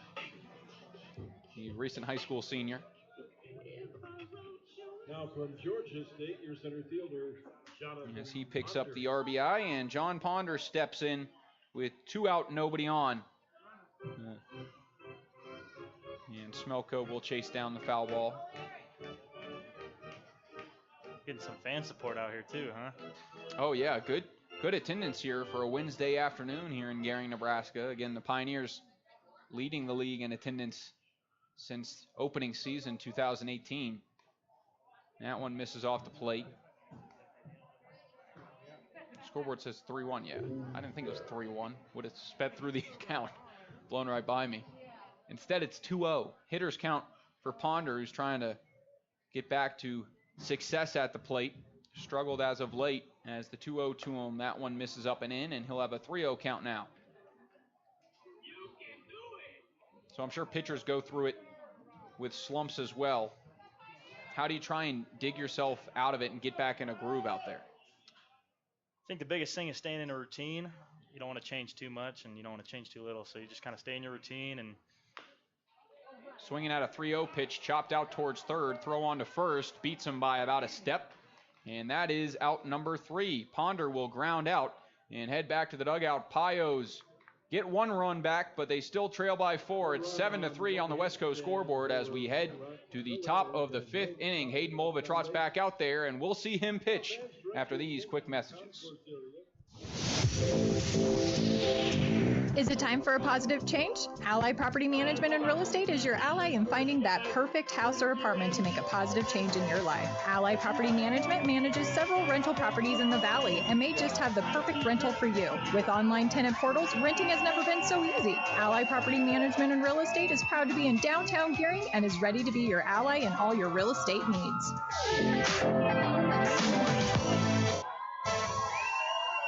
Hydrozen.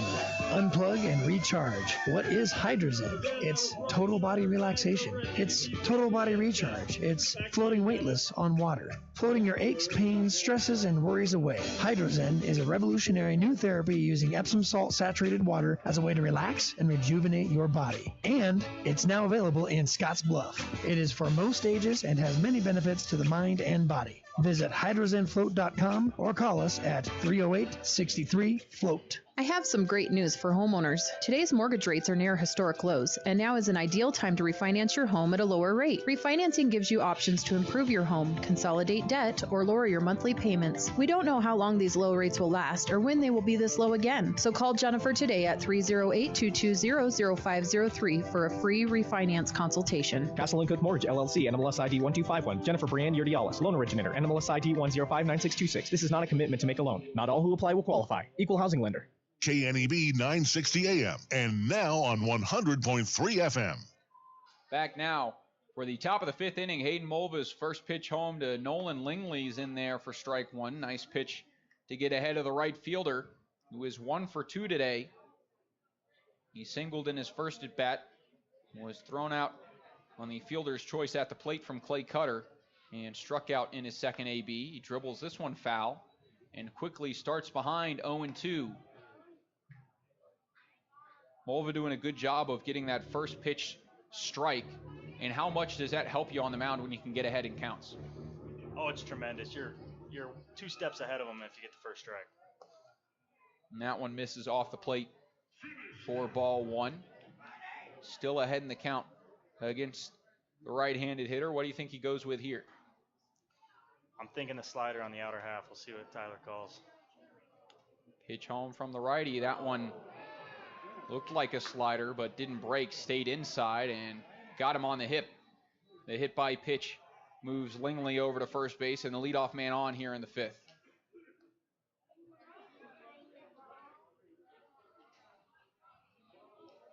Couldn't get on top of that breaking ball, and Dylan McKee will be up at the plate now, reaching on the single his first at bat, coming around to score on an error, and then grounding into the fielder's choice, which ended the second inning. First pitch home from Mulva. That one catches the zone. It's strike 1 on the right-handed hitter.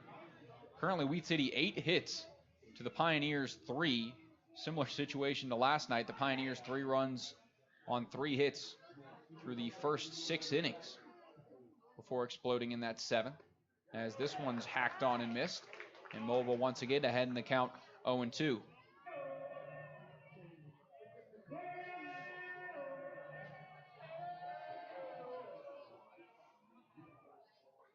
Hayden Mulva out of the stretch. Peeks to first, comes home. Breaker. Oh, just misses outside.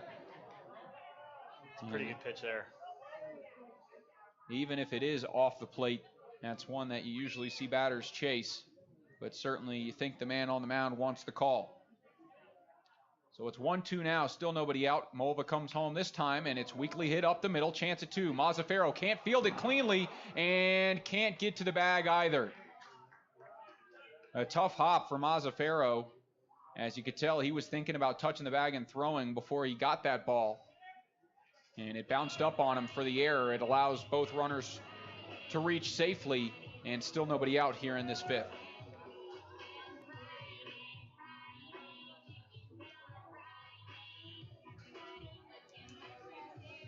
So it brings up Keenan O'Brien, who had an RBI walk his first at bat, or first plate appearance, I should say, and then grounded out in his next.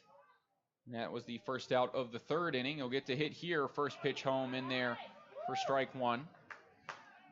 So the first half wrapping up today the final game, as the Pioneers have already clinched that first half championship in the Clark division, earning home field advantage for the divisional series of playoffs. As this one runs up and in, the second hit by pitch of the inning gets Keenan O'Brien and now loads the bases.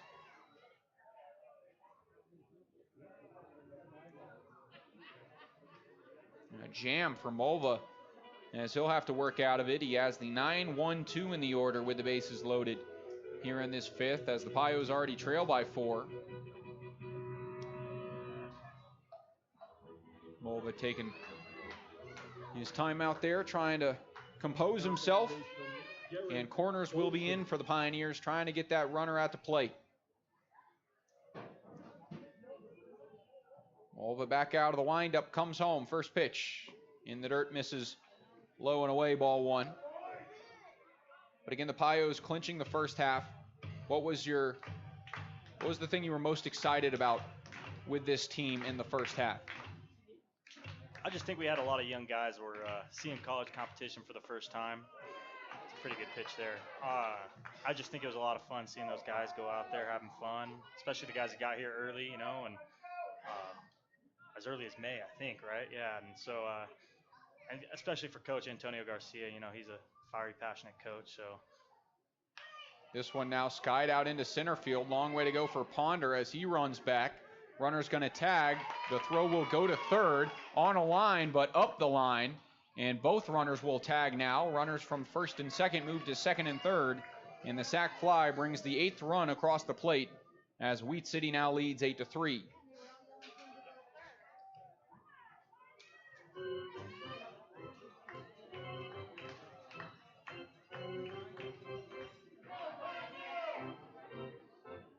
So it'll be the top of the order now for the Whiskey Jacks. Sitzman 2 for 5 in yesterday's game, 1 for 3 so far tonight after leading off with a double on the first pitch of the game.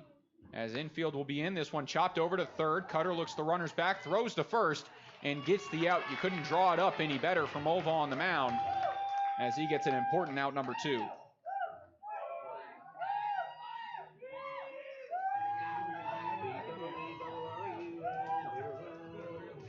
How relieving is it up there on the mound where you have the infield in that situation and you don't allow that run to cross?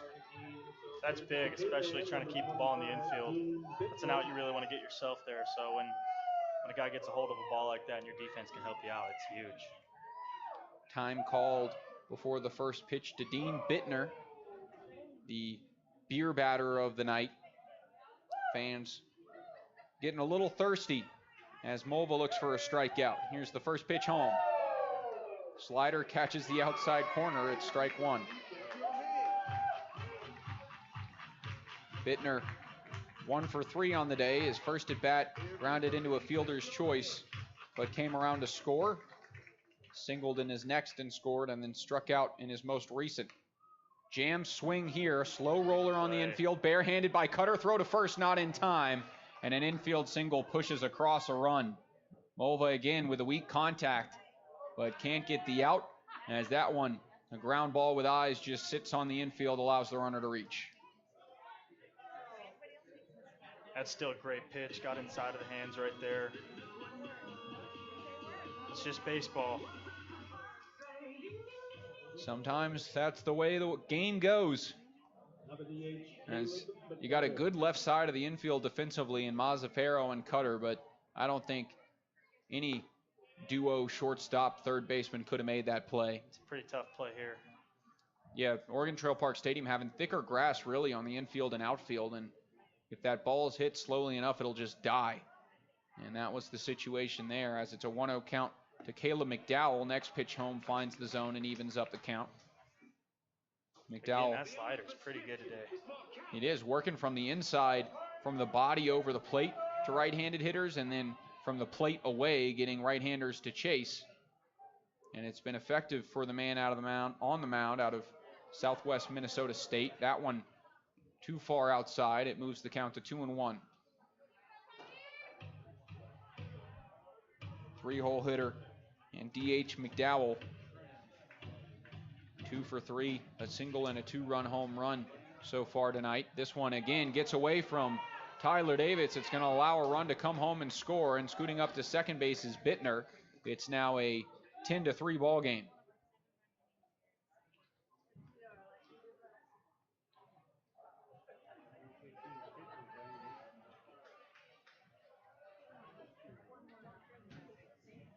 Mulva still looking for out number 3 out there against Caleb McDowell from Grandview University, as this one misses low. It's ball 4, and he'll reach base on the walk to extend the inning to the cleanup man, Jake Gilly.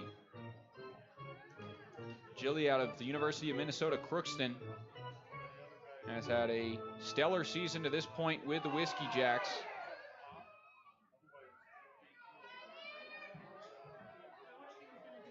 As he has a .307 average in 23 games played.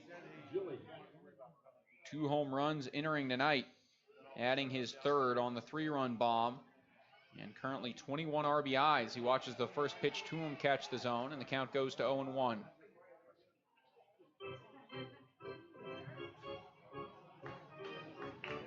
First 3 batters of the inning, hit by pitch reaching on an error, and then another hit by pitch. And all of them coming across to score the 3 runs in the inning, as Mulva cuts this one low in the dirt to even the count at 1 apiece.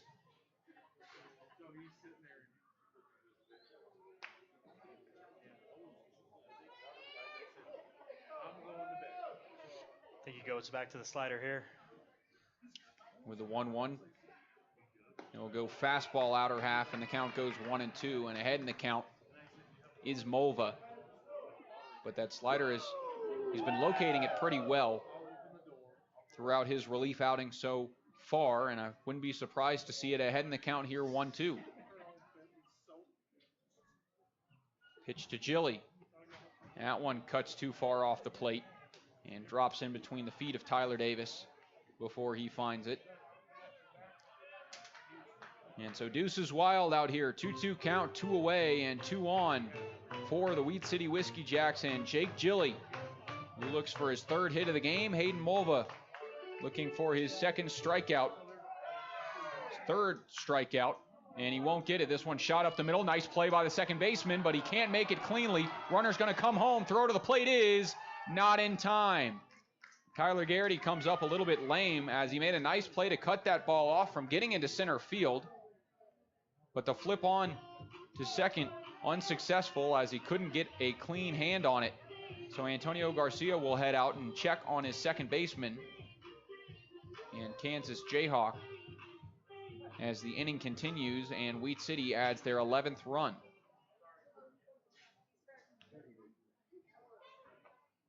Fans, don't forget to try out our new giant nachos full of pulled pork and all kinds of great. So that's another 2-strike count out there on the mound, which resulted in good contact for Wheat City. Garcia heads back to the dugout. It looks like Tyler Garrity will stay in the game on 21st Street in Scottsbluff. The Pioneers thank Collective breath held as he had some hamstring issues in the earlier part of the season. I believe it was his first game. He had a triple and pulled into third base a little bit lame and saw some time off. Yesterday was his first game since June 9th. He was batting game too. Yeah, 355 up to that point, and he picked up where he left off with a 3-for-5 day. As that one doesn't get the call, and the count goes to 1-0 on Nolan Drill, who is the 9th hitter of the inning. Weed City threatening to bat around for the second time in this one.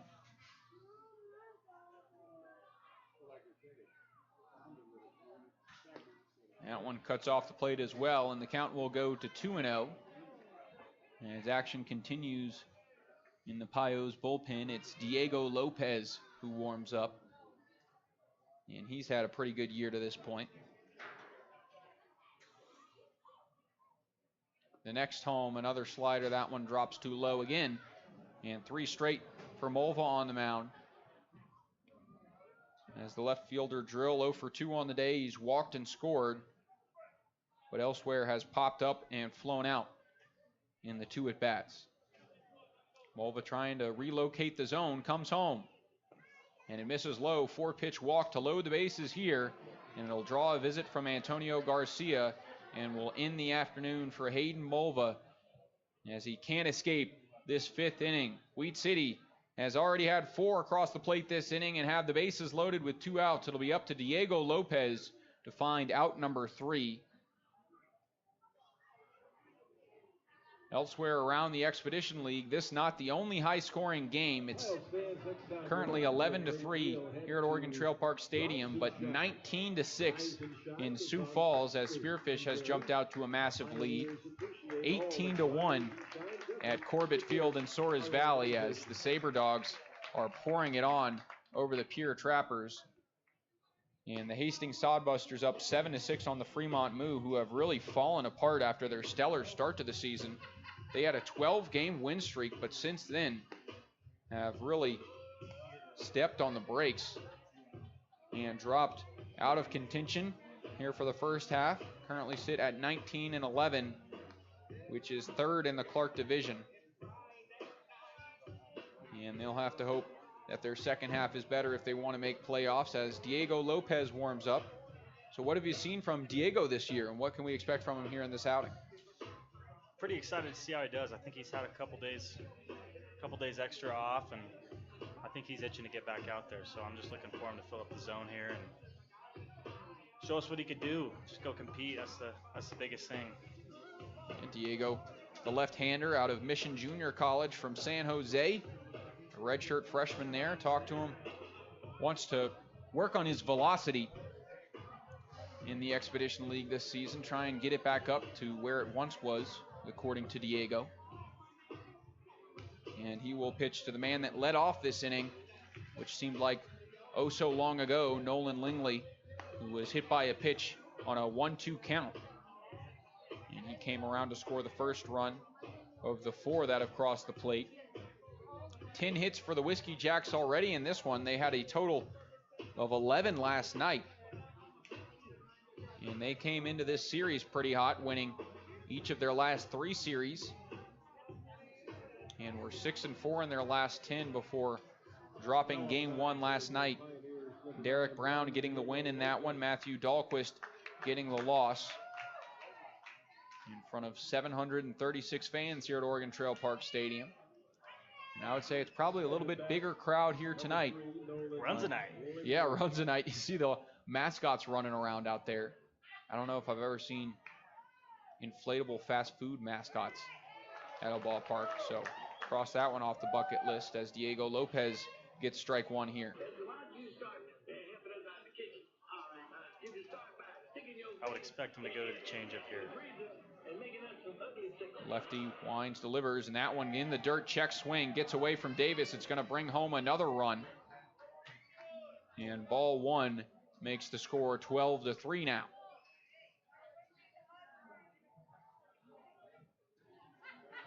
But once again, even down 9 runs, you really can't count the offense of the Pioneers out of any game they're in, just by the sheer electricity and spark.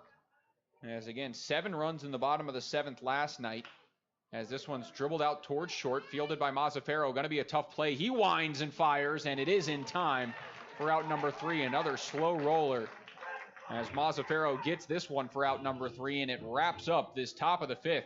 Wheat City puts up 5 runs, and they lead 12-3 on the West Coast scoreboard as the Pios Bats try to cut down that 9-run deficit. You're listening to Pios Baseball on KNEB. Stay with us. At Wells Fargo Advisors, we've built our firm around a deep respect for planning. Our commitment to helping you plan effectively, invest wisely, and map a realistic course to your future is nowhere more evident than our Envision planning process. Put the process to work for you. We'll be with you every step of the way. For more information, call Ryan Windhorst, Senior Vice President of Investments, today at 632-7561. That's 632-7561. A thunderstorm or tornado doesn't have to last long to wreak havoc. Once the storm is past, it doesn't mean the danger has. There could be a variety of deadly hazards left by the storm, like a down power line. There's no way to tell if a power line is energized and potentially deadly. A down power line does not have to be arcing or smoking to kill you. Stay away from it. Keep others away and call 911. For more information on how to be safe during and after severe weather, go to safeelectricity.org. Brought to you by Chimney Rock and Roosevelt Public Power Districts. Your Touchstone Energy partners. Good luck, Western Nebraska Pioneers, from the A. Elliott Law Office. A. Elliott Law is located at the Railway Office Plaza on the corner of Railway Street and Avenue B in Scottsbluff, Suite C110. Needing legal counsel for criminal law, juvenile law, real estate, estate planning, probate and domestic, and family law? Call Audrey Long today for an appointment. 633-5294. A. Elliott Law supports the Western Nebraska Pioneers. Rainbow! KNEB 960 AM and now on 100.3 FM. Alex Zerfus will pinch hit, and he swings at the first pitch he sees and jams it out towards second.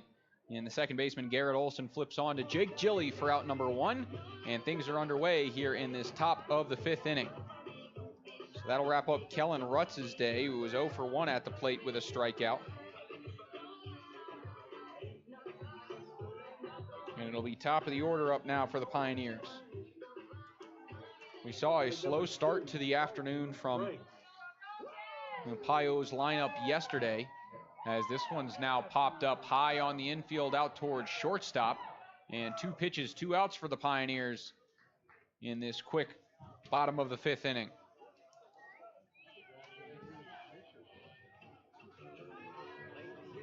But we saw a total of 5 pinch hitters all in that 7th inning last night. And I wouldn't be surprised if we start to see some switches to the lineup here on this time through. Tyler Garrity will hit. Happy to see that after the sliding effort at second base in the top half of the inning. He seemed to pull up a little bit gimpy. But at the plate here, as the count is 0-1. Marhefke remains in the game. His pitch home, that one finds the zone as well. And the count moves to 0-2. 2 pitches, 2 outs, and now 2 pitches, 2 strikes to Tyler Garrity. It's an 0-2 count. Sam Marhefke looks to close out a speedy bottom of the 5th. The pitch home. That one misses significantly, and the count goes to 1-2 now on the second baseman. Garrity 3 for 5 last night in his first game back from injury. And already 1 for 2 tonight, has a run and a stolen base after his single in the first. 1-2. Swung on and missed in the dirt and tagged at the plate. One of the quickest bottom half of the innings that you'll ever see. That wraps up the 5th. Pios trail 12-3 as we head now to the 6th. You're listening to Pios Baseball on KNEB.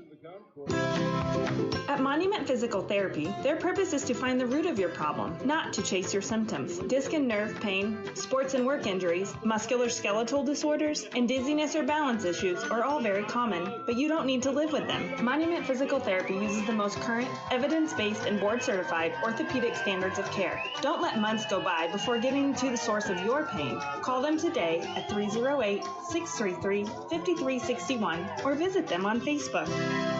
Behind every farm and ranch is a family. At J.G. Elliott Insurance Center, we treat all our clients like family. I'm Lex Larson, farm and ranch insurance producer. Together, we will work side by side to get to know you and your operation. We can provide comprehensive coverage for your farm, ranch, machinery, livestock, and so much more. The right insurance can help protect your family, your future, and keep your operation running in every season. Give me a call at 308-635-2023 or stop by our office in Scottsbluff. J.G. Elliott Insurance Center, a Platte Valley company. Imagine internet Wi-Fi that works, no matter how many people are connected or where you are in your home. Now, you don't have to imagine. The Allo Blast is here. With the latest Wi-Fi 6 technology, the Allo Blast makes your internet Wi-Fi go further, faster, and more reliable. Give your Wi-Fi a blast. Visit allofiber.com/blast to switch today. KNEB 960 AM and now on 100.3 FM. Back now for the top of the sixth inning. Diego Lopez will head out there after recording the final out of the fifth. Wheat City has batted around twice so far in this one. As the first pitch home misses for ball one. So Brian Webb went an inning, allowing 7 hits, 7 runs, 6 of them earned on 2 walks, no strikeouts. He was followed up by Hayden Mulva, who started a pretty good relief outing, but the wheels kind of came off in the fifth as this one swung on and missed for strike 2. Mulva, 3.2 innings for him, allowing 3 hits, 5 runs, only 1 of them earned, however. As this one's now shot out towards second. And second baseman Tyler Garrity makes the play. It's out number 2. Romova, 3 walks, 2 strikeouts with the 5 runs. Diego Lopez has already recorded a quick out here. As Keenan O'Brien will come up to the plate. This one now rocketed out to center field and deep. Ponder, a long way to go. He'll watch it fly and hit the wall in the air. O'Brien pulls into second base. He'll have a 1-out double as that one just missed, escaping the yard for the 3rd home run of the game for Wheat City. Instead, it will be the 1-out double, and O'Brien will have his first hit of the night.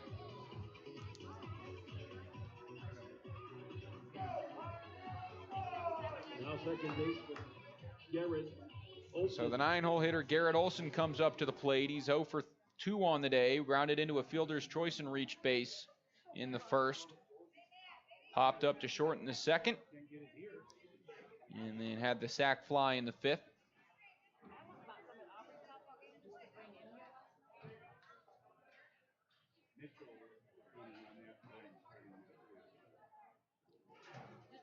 As Lopez brings the first pitch home to him, that one inside and low. Blocked behind the plate by Tyler Davis. It's ball 1.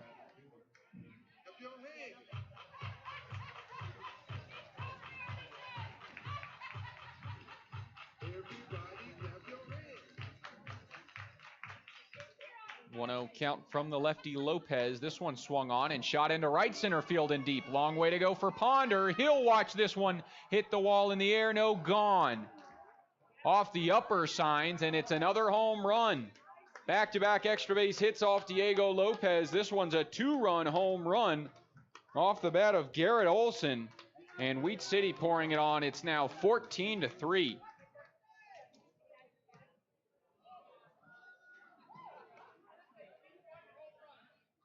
Pios have really not seen offensive blow up their pitching staffs this season. Mining City had a couple of good games. where they had a 3-home run game, which was more than the Pios had given up to that point, and now Wheat City doing the same. 3 home runs in this one after a strong offensive performance, and they lead 14-3, out hitting the Pioneers 12-3. 1-0 count now to the leadoff man, Sitzman, as he shoots this one into center field. That one's on a line, but this one's right at center fielder John Ponder, and it's out number 1.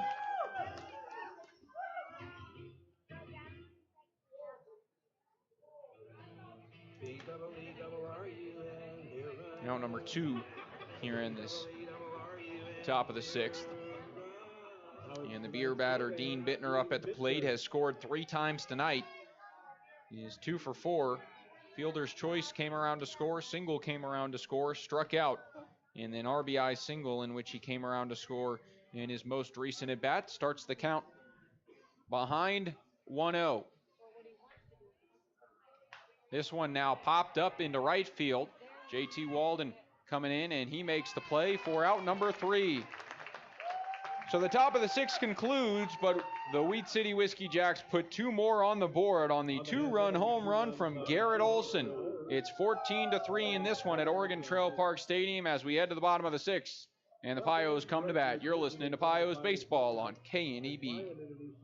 Dooley Oil has been providing great service since 1968. Located at 2475 10th Street in Gearing, they are your distributor for premium Shell lubricants and also carry most all other major brands. Dooley Oil is the only master distributor of Hell's Fuel Additive in Wyoming, Nebraska, and Colorado. Dooley Oil is your extreme diesel fuel provider for the 3-state region.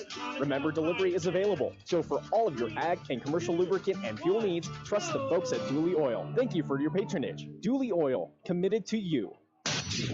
Life doesn't stop because of an accident or injury, and you have a choice of who you see, and that choice begins at Elite Physical Therapy and Wellness. With 2 convenient locations, Katie and Shelley will guide your healing and develop a program for your recovery. Our team is here to treat your orthopedic, sports, and work injuries, accidents, and pre- and post surgeries. Elite Physical Therapy in Gearing next to Fresh Foods and in Scottsbluff across from Walgreens. Life is great. Physical therapy makes it better.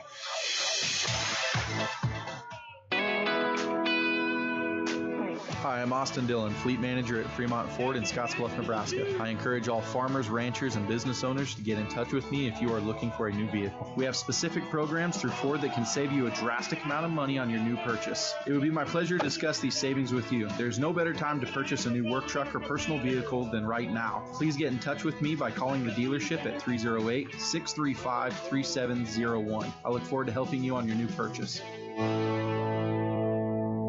KNEB 960 AM and now on 100.3 FM. Bottom of the 6th inning. About to come your way, Tyler Davis will start it off at the plate as Sam Marhefke remains in the game for the Whiskey Jacks. To this point, he has gone 5 innings of 3-hit baseball, allowing 3 earned runs, no walks, and a pair of strikeouts. First pitch to Davis, swung on, shot towards third, and off the glove of the leaping third baseman in fair territory. It's going to be extra bases, or will it? Davis scooting into second, slides head first. He's safe. Lead-off double here in this bottom of the 6th as Davis shows off the speed. Mikey Kalia would be proud as it's a lead-off double for the Pios. That's Davis's first hit of the game. He was 0 for 1 last night and 0 for 1 tonight after being hit by a pitch and scoring the run, the second run for the Pioneers. How about J.T. Walden?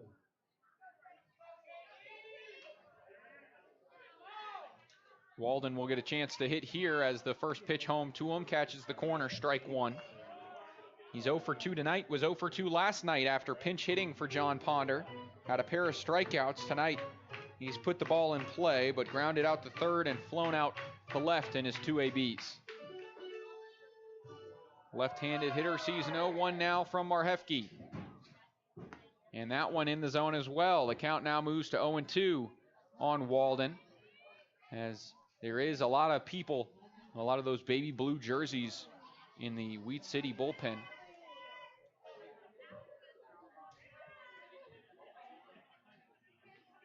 Here comes the 0-2 from the righty. Swung on and shot out into right field. It's going to drop in for a base hit. They're going to hold the runner at third as Davis throws on the brakes. And a no-out single, back-to-back hits lead off this bottom of the sixth. And the Pios trying to cut into the deficit. It'll be Jared Mazzaferro's turn at the plate. Mazzaferro today has a pair of hits. A 2 RBI single in his first at bat, and then the leadoff triple in the fourth, in which he scored a run. The most recent run to cross the plate for the Pioneers, as they try and change that here. Marhefke in a little bit of trouble with nobody out and 2 on. The first pitch goes high to Mazzaferro. It's ball 1. It's Clay Cutter's spot due up next as he remains in the on-deck circle. And here comes the 1-0 from the righty. That one, an off-speed breaker missing off the plate. And the count goes to 2-0 now. Hitters count for Mazzaferro, who again has been off to a real good start for the Pios. 345 through 9 games. And he's added 2 for 2 line tonight, trying to expand upon it with an RBI. 2-0 count as Marhefke comes home. That one catches the zone low, and the count moves to 2-1 now. As Mazzaferro asks where that one was. 2-1 as the sun sets here at Oregon Trail Park Stadium in front of a large crowd on this beautiful Wednesday night. 2-1 home, that one in the dirt and blocked behind the plate by O'Brien, who had the 1-out double and then came around to score on the 2-run home run in the top half of this inning. Another hitter's count here. It's 3-1 to Jared Mazzaferro.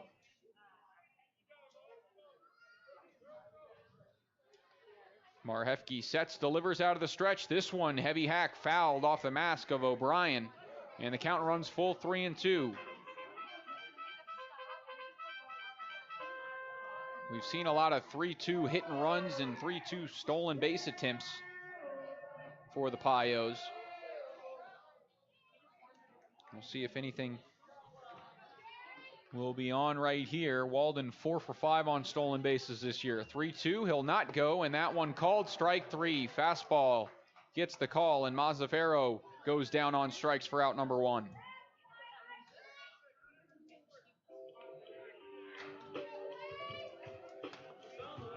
One out now, and the runners remain on first and third. It's Clay Cutter at the plate, who reached on an error in his first at bat and then grounded out in his second.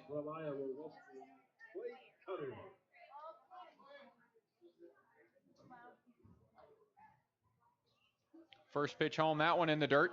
Runner's going to go. The throw down to second base is not in time as Walden slides in safely. Got a good jump on that one in the dirt before scooting up.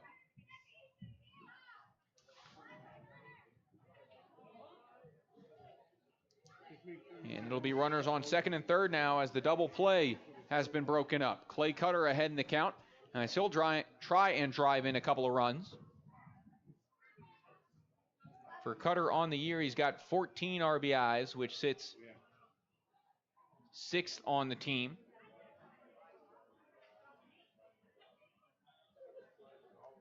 And here comes the 1-0. Swung on and missed. Good fastball from Marhefke. Evens the count at 1-1. As he tries to tightrope out of this 2-on and no-out jam.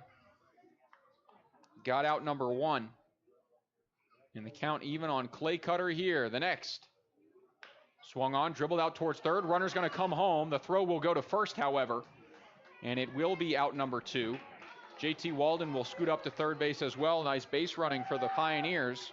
Third baseman Dylan McKee might have had a chance at the plate to throw out that runner, but you got an 11-run lead. You're not taking any risks out there. So it'll be an RBI ground out from Cutter, and the score will move to 14-4.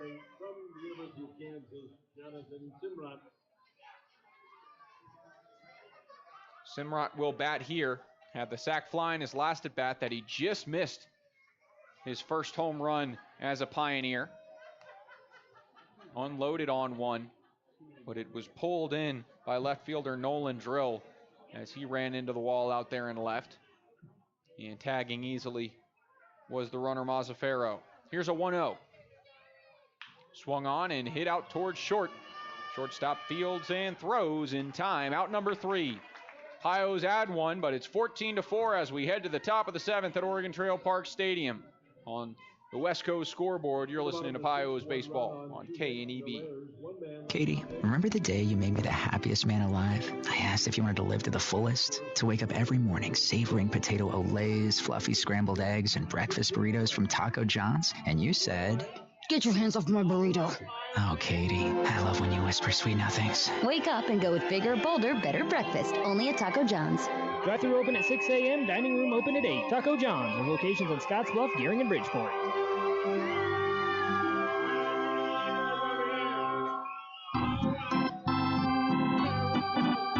It's summertime, and that means lawns, gardens, and baseball. Wesco has you covered on all ends. To celebrate, Wesco fans can save $5 on a 40-pound bag of Jordan fertilizer now through June 30th. Just stop by the Wesco store at 218 East Beltline wearing your Wesco baseball t-shirt. Support the orange and green and save some green on your lush green lawn. Wesco. Service, solutions, success.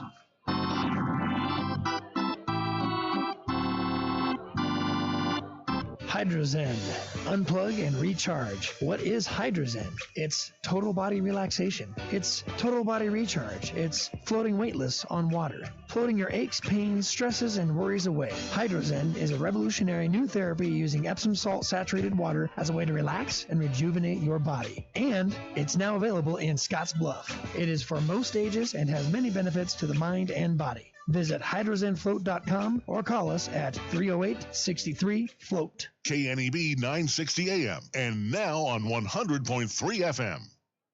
Grandview University Viking Caleb McDowell will lead us off here in this top of the 7th inning. I'm running out of room in my scorebook as I've entered into the ninth inning of work. And this one's now skied out to deep left field. This one's going to fly another long home run off the bat of Caleb McDowell, his second of the game. That is his third hit of the game, and once again he'll sprint around the bases and celebrate his solo home run, fourth of the game for Weed City. And the Whiskey Jacks are putting their Twitter motto, #GetJacked, in full effect here. 4 jacks off the bat of the boys in blue, and it is a 15-4 lead. Now the Whiskey Jacks first baseman, Jake Gilly.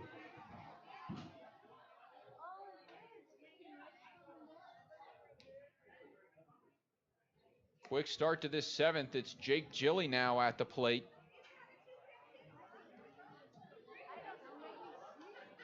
Again, the Pioneers are not a team that is prone to giving up home runs in games, as their pitching this year has been very good. Currently last in the league in giving up home runs with 7. As here comes a 1-0. This one now popped up to the right side in foul territory, but it drops in foul to even the count at 1-1. That was entering tonight, but have allowed 4 home runs alone tonight. One off the bat of the man at the plate now, Jake Gilly, who started it with a 3-run home run. Caleb McDowell now has 2, a 2-run homer and a solo shot. And Garrett Olson with a 2-run homer as well, as that one scoots away and the count moves to 2-1.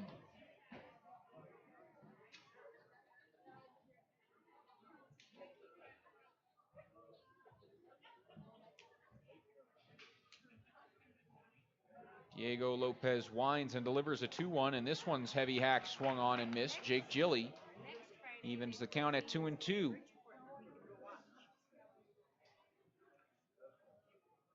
Big deficit here for the Pioneers.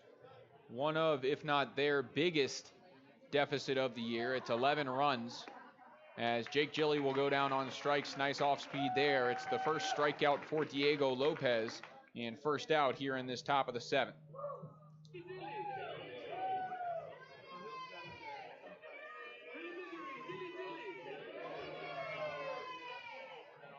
Gotta say the Pioneers were due for one of these games. Really haven't had any of them like it this year.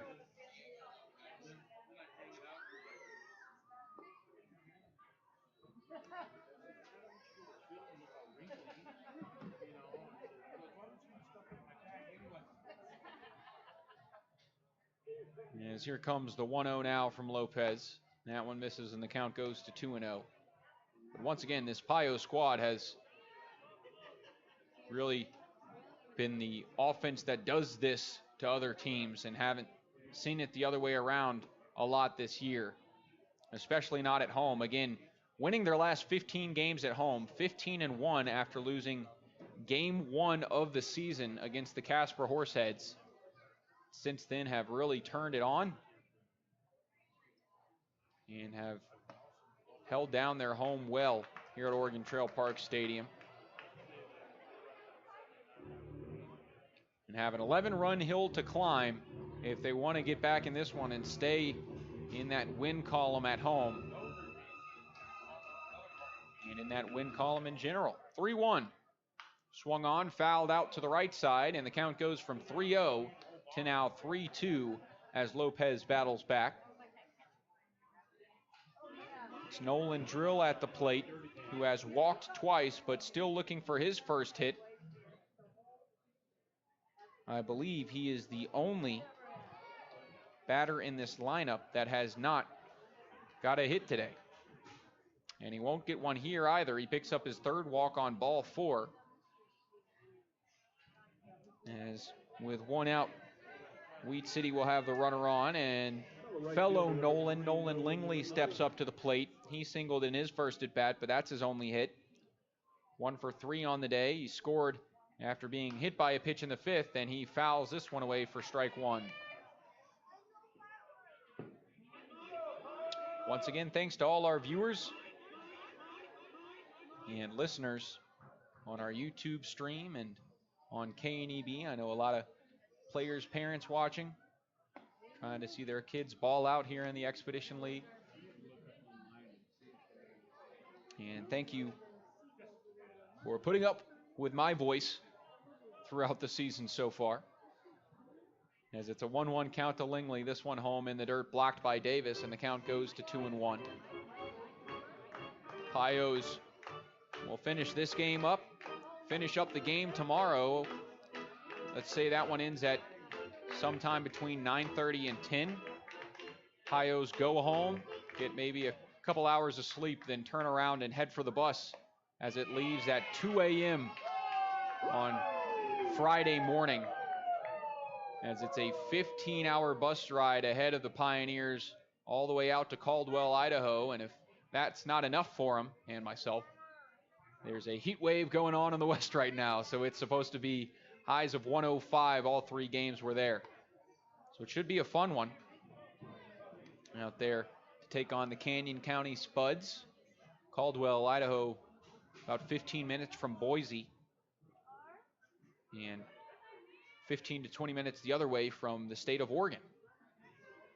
3-2 home here. This one skied out behind the plate, foul territory. Davis runs out of room and watches this one sail into the reserve section. Foul ball to keep the count where it is.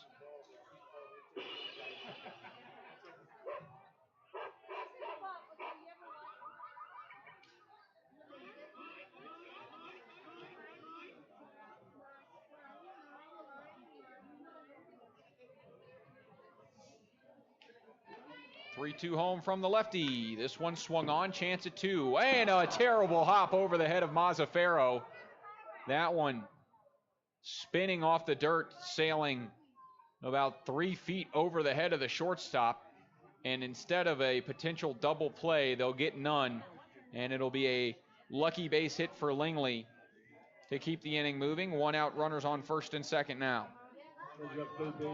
Such a bad break for the man on the mound, Diego Lopez, as that's exactly what you want. You get the hard hit ground ball and chance at 2.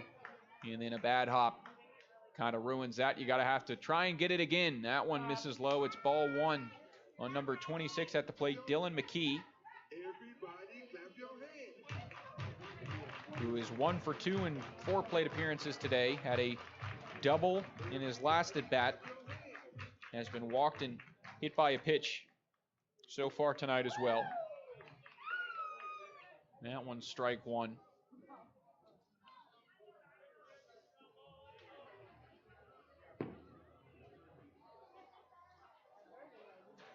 Pios giving up the lowest slugging average in the league this year.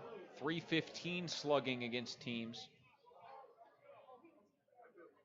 on the mound. But not the case tonight, as I'll try and count it out. It's been a lot of extra base hits. As this one's now skied out to left, a chance at another. This one will go off the wall in the air. It won't leave the park, but it will be extra bases. 1 run comes home, throw cut off.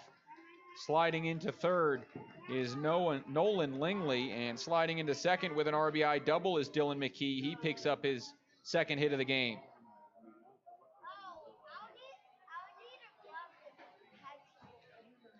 Wheat City keeps on rolling.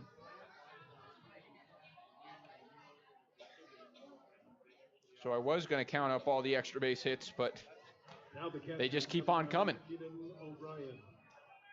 It's 15 hits on the day for Wheat City. Only 5 for the Pioneers in this one. Diego Lopez's first pitch home here. This one in the dirt misses ball one. Corners in for the Pios with the runners on second and third.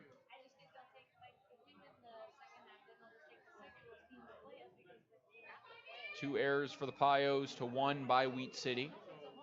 As the pitch home, that one misses as well, and the count goes to 2-0. More action in the bullpen as see some pitchers using some J-bands and getting ready now. It looks like Jaden Tomas out there in this 16-4 ball game. The next home, this one swung on, shot out towards second. Fielding is Tyler Garrity. He'll throw on to first and get the second out, but another run crosses the plate for Wheat City. It's Nolan Langley who comes home to score to make this a 17-4 ball game. Now second baseman, number 16, Garrett Olson. Once again, the Pioneers already clinching the first spot in the Clark division. This game, the last game of the first half. So it doesn't mean much in the standings as this one's dribbled out towards third. Clay Cutter fires on the run and gets out number 3. I'll finish that story as we head to the bottom half of the 7th. Time to stretch at Oregon Trail Park Stadium, and you're probably going to need it after that long top of the 7th resulted in 3 more for the Wheat City Whiskey Jacks. They have compiled 10 runs in their last 3 innings, and it's now a 17-4 ball game on the Wesco scoreboard. You're listening to Pios Baseball on KNEB. Stay with us. Ready for your next adventure? Take Platte Valley Bank with you. With simple checking account products, instant issue debit cards, and an easy app to guide you, there has never been a better time to start your financial journey. Heading off to college, discovering a new city, or roaming in your own backyard, adventure awaits with Platte Valley Bank. Explore your options today at www.pvbank.com. Platte Valley Bank, member FDIC.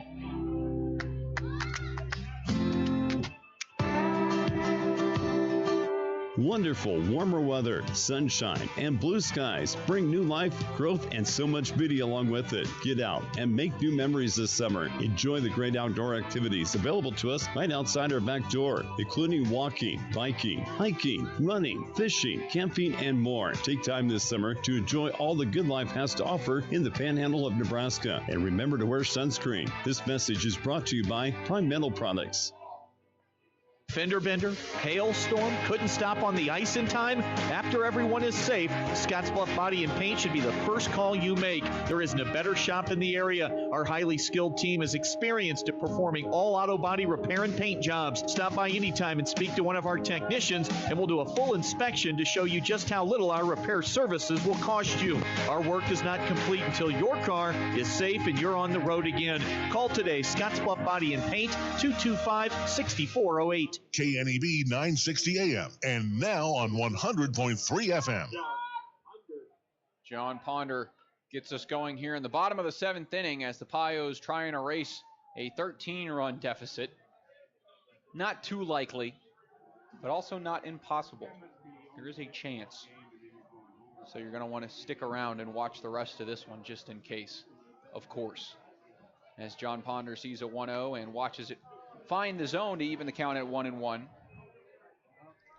Ponder today has been hit by a pitch, was caught stealing in the 2nd, and then grounded out in the 4th. And those have been his only 2 at-bats. Meanwhile, Wheat City, this part of the order has already been up to the plate 5 times tonight. That one finds the zone as well, and the count moves to 1-2.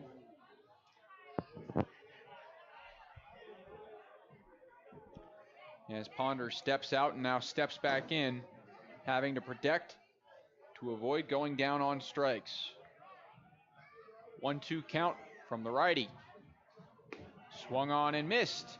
And it's a strikeout here for out number 1 in this bottom of the 7th inning. Again, Marhefke remains in the game as he has thrown a pretty good game up to this point. That is his first out here in the 7th, so it's 6.1 innings of work, allowing 5 hits, 4 earned runs, no walks, and now 4 strikeouts for him. As Alex Zerfis gets his 2nd at-bat of the afternoon after pinch hitting for Kellen Rutz in the 5th. First pitch home to him. This one now poked out to right field on a line. Right fielder will reel it in. And another first pitch swinging out for Alex Zerfis as he lines this one right at Nolan Langley. 2 up, 2 down as Dalton Frank will step up to the plate. 98 pitches for the man on the mound, Sam Marhefke, as I'm sure this will probably be his last inning of work, and he'll exit with a gentle 13-run lead. Dalton Frank steps in. First pitch is high, ball 1. Frank, hitless tonight, has popped up to short, been hit by a pitch, and then popped up to short again. Was 1 for 3 last night. Scored 3 runs, though, on a pair of walks, and then his bases clearing 3 RBI double in that long bottom of the 7th. 1-0 home. That one misses as well, and Dalton Frank will have a hitter's count 2-0 as Marhefke's pitch count has hit 100.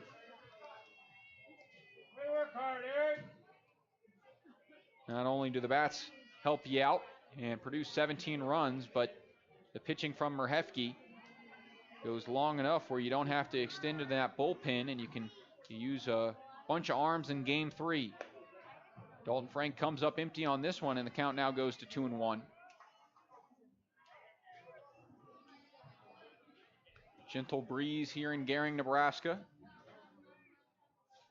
on this beautiful night. As Dalton Frank sees a 2-1, swings and misses at a nice breaker that cuts off the plate, and the count is evened up at 2.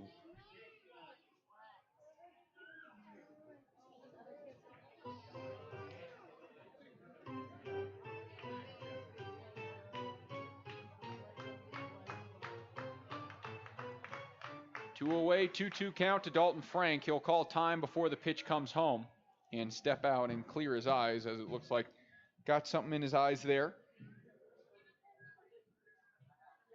But the Loxahatchee, Florida native from Florida Atlantic University will see a 2-2 here. Pitch from the righty. Misses off the plate. It's ball 3, and the count will go full now. So Frank will see a payoff pitch. Again, returning yesterday, his first game since the middle of June, but still leads the team in home runs, tied for the team lead with 3. 3-2 home. This one swung on and popped up into right field. Right fielder Nolan Langley underneath it, and he pulls it in for out number 3. So Marhefke perhaps wraps up his evening, and what a good one it's been as he finishes 7 innings of work. Pios 4 runs on 5 hits. He goes 1-2-3 this inning, and we head now to the 8th. Pios trailing by 13, and Wheat City up at the plate again. You're listening to Pios Baseball on KNEB.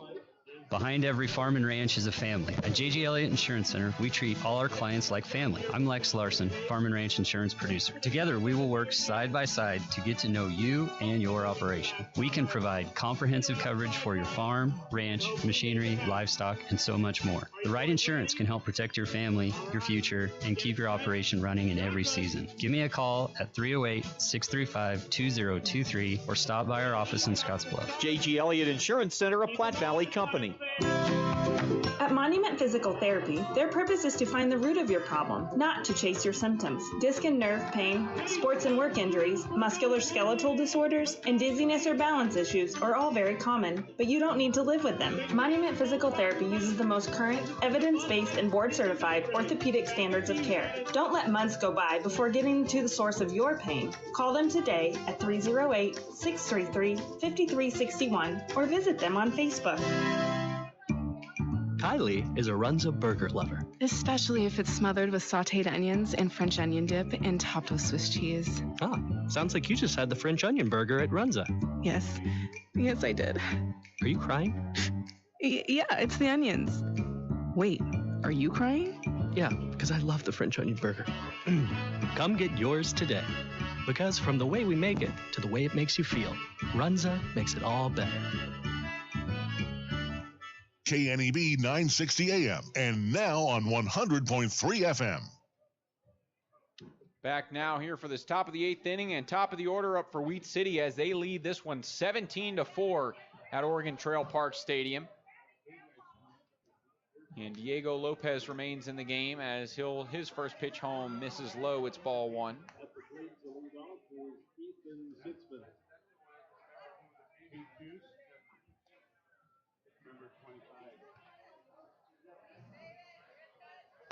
Next pitch home misses high and away, and it's a 2-0 count now to the leadoff man, Sitzman, who doubled on the first pitch of the game. Since then, he's popped up, lined out, grounded out, and then lined out again.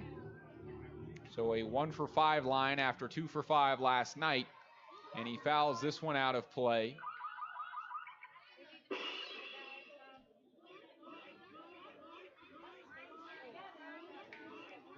Sixth at bat of the game for Sitzman.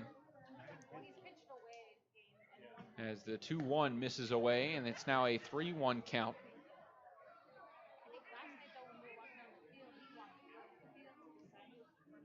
There's been 6 walks so far by Pioneers pitching, combined with 15 hits, and make that 7 walks as that one misses the mark as well. And the leadoff man reaches in Sitzman here in this 8th. So far tonight, Dalton Frank 0 for 3 on his line. Tyler Davis 1 for 2. Has 2 runs though. JT Walden 1 for 3. Mazzaferro 2 for 3 with a run and 2 RBIs. Tyler Garrity 1 for 3 with a run as well, as that one's in there for strike 1. And for Wheat City, it's just been a whole lineup top to bottom that's been hitting so far tonight. Dean Bittner at the plate right now. Swings at this 0-1, fouls it away, and goes behind 0-2.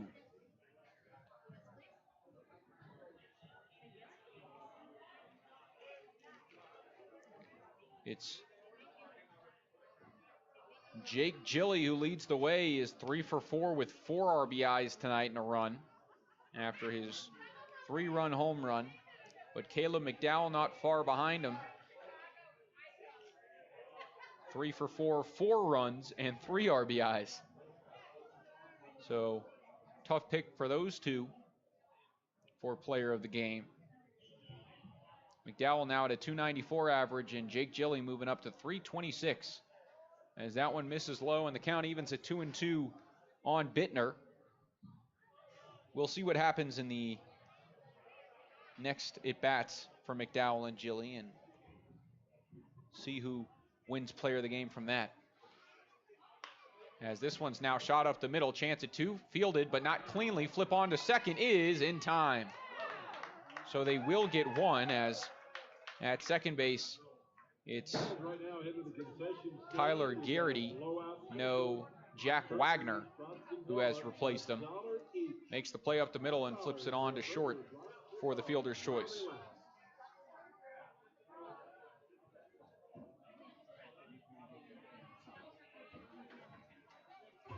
So Bittner will reach. That's his 4th time reaching today. 2 fielder's choices and a pair of singles.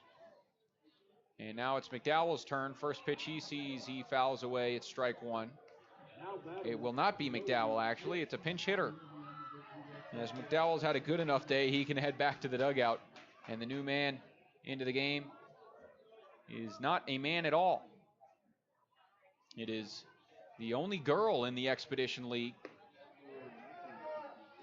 Zoe Hicks, who is breaking boundaries here in baseball.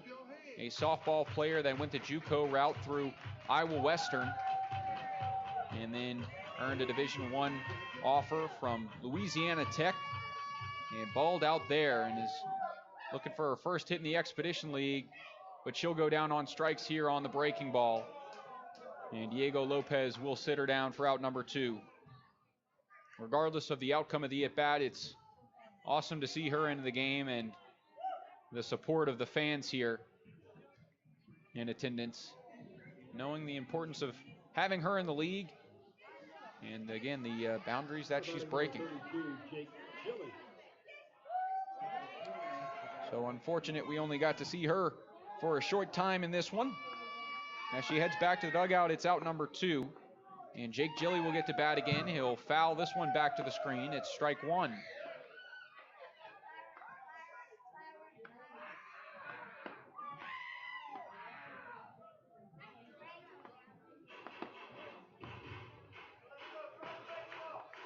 So Zoe Hicks, she has 3 RBIs on the season so far for Wheat City. Hopefully adding on to that as we move into the second half of the season. The 0-1 sails off the plate and the count evens up at 1-1.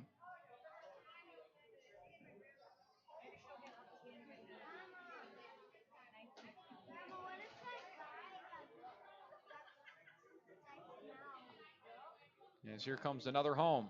This one swung on and missed. Heavy hack from Jake Gilly, but he comes up empty. And he's behind in the count 1-2. Struck out against Diego Lopez in his last at bat. We'll see if Lopez can sit him down here again. The lefty ahead in the count 1-2. Will come out of the stretch, set and deliver. Swung on and missed in the dirt. And the throw on to first base in time for out number 3. So Diego Lopez gets a scoreless 8th inning, and we head to the bottom half as the Pios bat for the last time. You're listening to Pios Baseball on KNEB.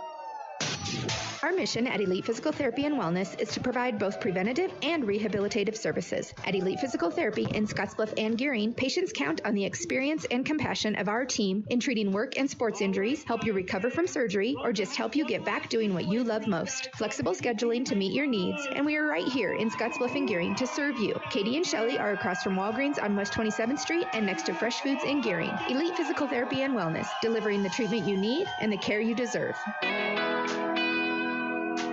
Hi, I'm Austin Dillon, Fleet Manager at Fremont Ford in Scottsbluff, Nebraska. I encourage all farmers, ranchers, and business owners to get in touch with me if you are looking for a new vehicle. We have specific programs through Ford that can save you a drastic amount of money on your new purchase. It would be my pleasure to discuss these savings with you. There's no better time to purchase a new work truck or personal vehicle than right now. Please get in touch with me by calling the dealership at 308-635-3701. I look forward to helping you on your new purchase.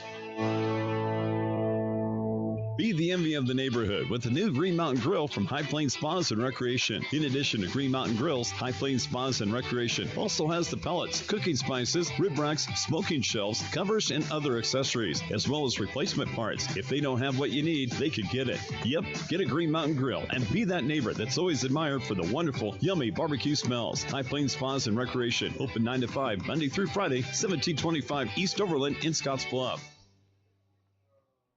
KNEB 960 AM and now on 100.3 FM.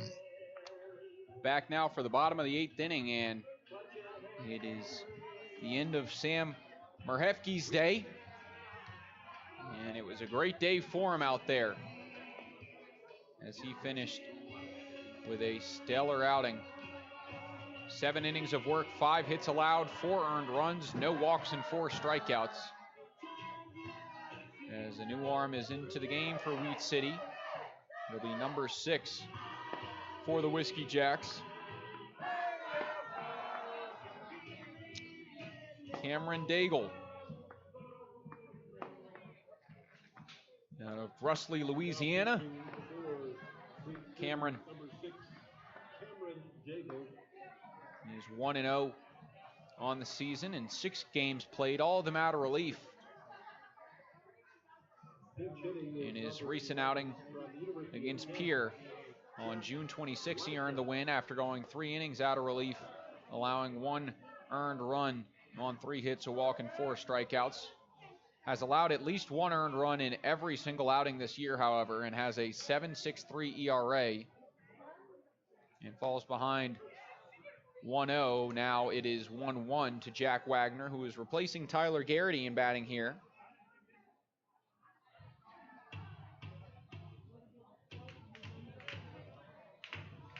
One home.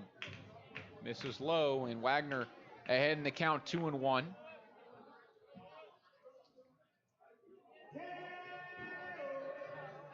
Jack Wagner starting his Expedition League season this year with the Badlands Big Sticks. He shoots this one out towards third, and it hops right off the third baseman and into left field for a base hit. Wagner's going to try and take 2. The throw into second's a good one, sliding in. He's out. Called out trying to take second, and Wagner once again arguing with the field umpire, and so will Antonio Garcia.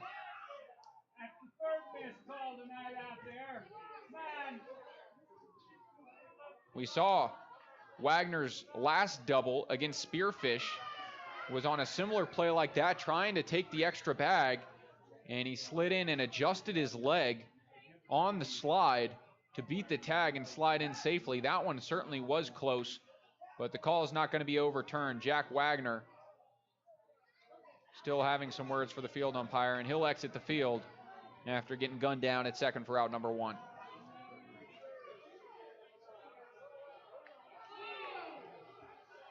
It was a nice throw out there from right. Nolan drilled a bullet into second.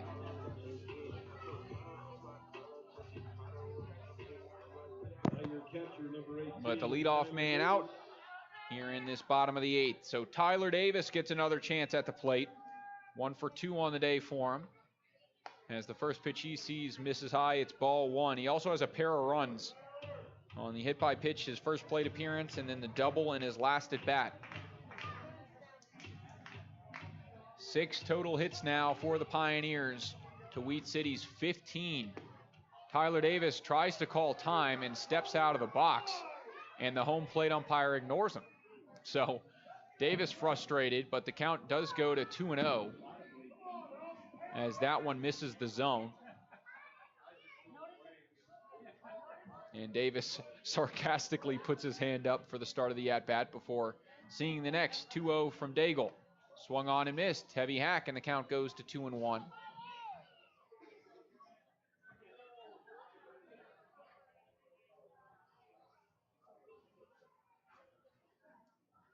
Daigle going to LSU of Alexandria as that one crosses the zone, and the count goes to 2-2.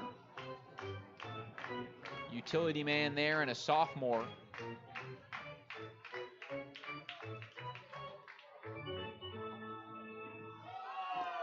As that one misses and the count runs full on Tyler Davis. The Pios backstop, it's 3-2. Man on the mound, Daigle, starting his career at Nunez Community College. As the 3-2 is a called strike 3 on the outer half. That one looked off the plate, but it is the strikeout, and 2 outs now here in the bottom of this 8th.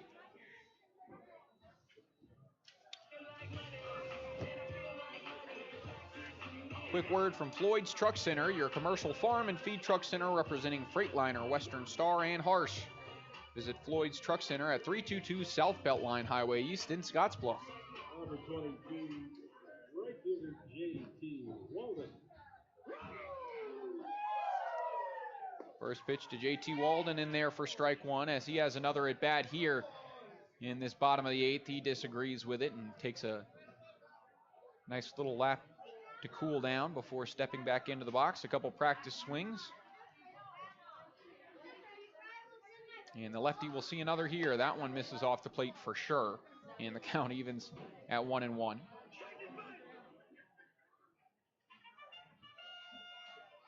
Walden 1 for 3 on the day. Single in his last at bat. As he watches this one, and that one catches the outer half for strike 2.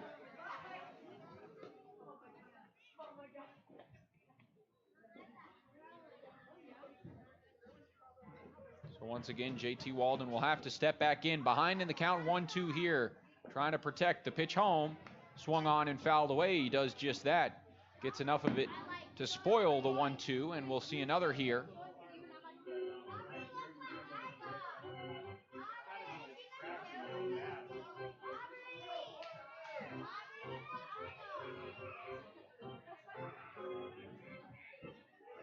And so Daigle comes home again. 1-2, drops into the dirt. Nice take. It evens the count at 2 apiece on the right-hander from Sacramento, California. Right-hander, he's left-handed. You'd think I'd notice after seeing him play all season, as the most games played among Pios this year. And we'll see a 2-2 pitch here. Swung on and missed. Nice breaking ball, and JT Walden goes down on strikes for out number 3. It's been a tough night for Pioneers as we head to the top of the 9th. And Wheat City will bat for the last time in this 13-run ball game. Whiskey Jacks lead 17-4. You're listening to Pios Baseball on KNEB. It's summertime, and that means lawns, gardens, and baseball. Wesco has you covered on all ends. To celebrate, Wesco fans can save $5 on a 40-pound bag of Jordan fertilizer now through June 30th. Just stop by the Wesco store at 218 East Beltline wearing your Wesco baseball t-shirt. Support the orange and green and save some green on your lush green lawn. Wesco. Service, solutions, success.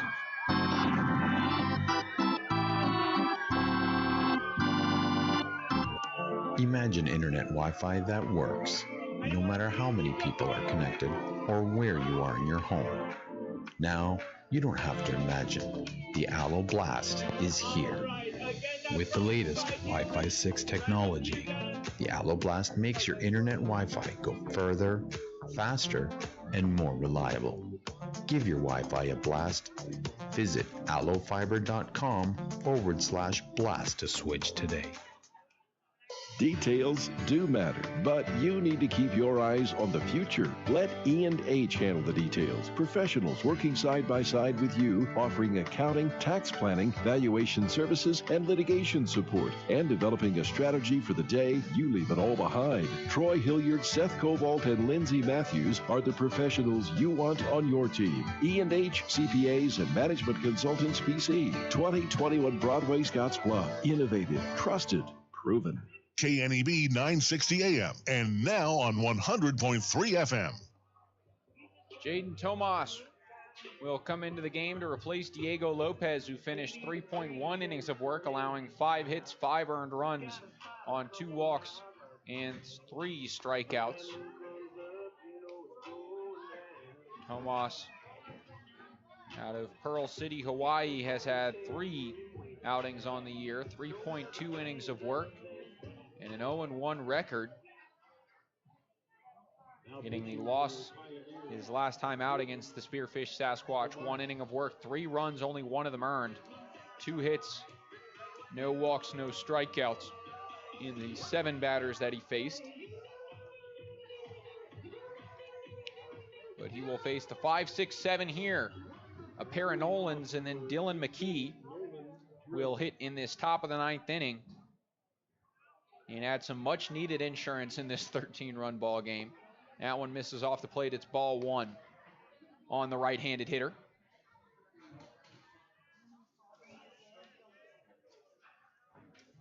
Tomas will try again. 1-0. That one misses low. It's a 2-0 count on the kid from Yakima Valley Community College.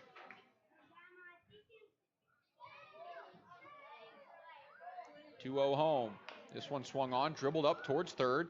It's fielded by the shortstop, and Mazzaferro fires a strike over to first base for out number 1, as he had to avoid Clay Cutter, who came all the way towards the shortstop position to try and cut that one off. Once he realized he couldn't, he just dropped down and created a barrier for Mazzaferro just to make it harder for him, but he still made the play.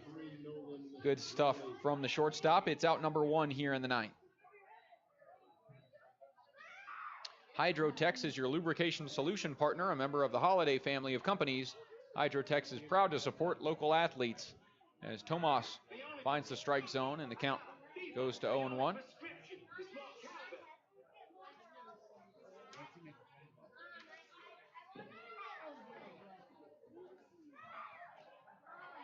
Ahead in the count. Comes home. This one shot right back up the middle, and it's a base knock for Nolan Lingley, his 3rd of the game, in his 6th plate appearance, as he reaches base with 1 out. So for the man on the mound, played at Mid-Pacific Institute in Hawaii, went to Yakima Valley Community College where he redshirted in the COVID 2020 season. That one misses low. It's ball 1 now to Dylan McKee. And then in 2021, 8 appearances, 5 starts, and a 1-1 record. Total of 30.2 innings of work. Only 10 earned runs allowed for a 2.93 ERA and 32 strikeouts. So impressive stuff this year at Yakima Valley Community College, as the count is now 1-1 on McKee, who entered tonight 258 in 9 games. Has scored twice tonight and has a pair of hits.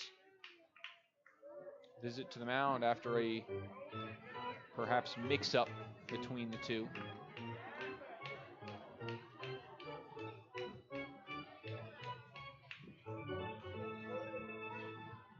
And McKee steps back in.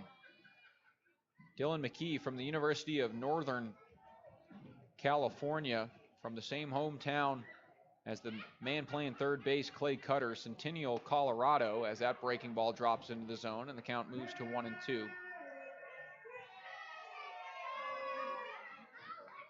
McKee, 2-time All-Centennial League member, a 2-time captain for Smoky Hill High School, and was selected for the Coors Field All-Star Game. Cool experience for him, but he goes down on strikes here as Jaden Thomas picks up the K, and it's out number 2 in this top of the 9th inning.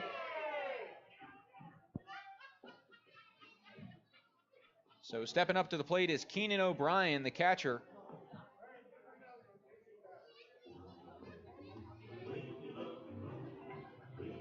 He has a double and a run scored tonight. Also has an RBI on his ground out in his most recent at bat.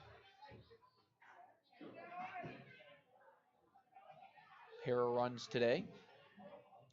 And had an RBI walk in his first plate appearance. Pitch home from Tomas. This one swung on, fouled over the head of the on-deck batter, Garrett Olson.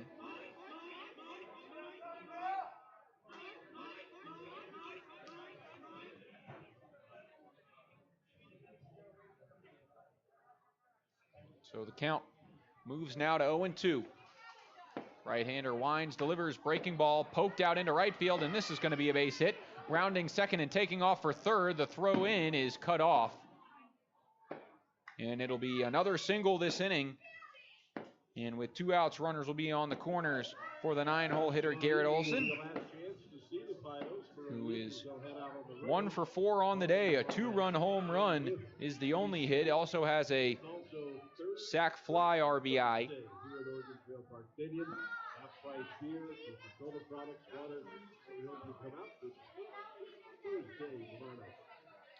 This one finds the zone, and it's in there for strike 1 from Tomas, as he looks for out number 3, and the Pios look to step up to the plate in this bottom of the 9th inning, trailing 17-4, being out hit 17-6. Has been an offensive showcase from the Wheat City Whiskey Jacks, as this one's now shot out into right field, make it 18 hits. Third hit of the inning pushes across another run, and it's an 18-4 ball game here at Oregon Trail Park Stadium.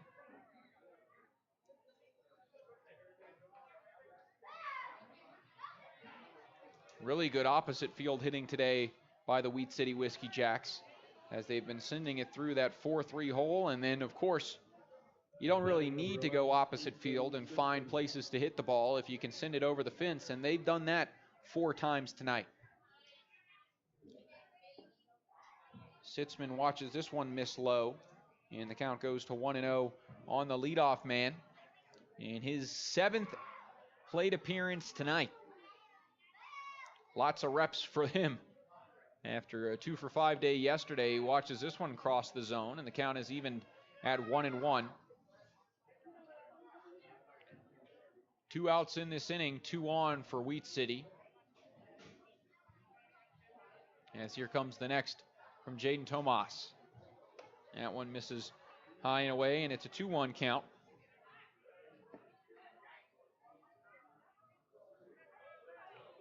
Regardless of the 18 runs scored by the Wheat City Whiskey Jacks, this game still has been moving kind of fast. It's 9:15.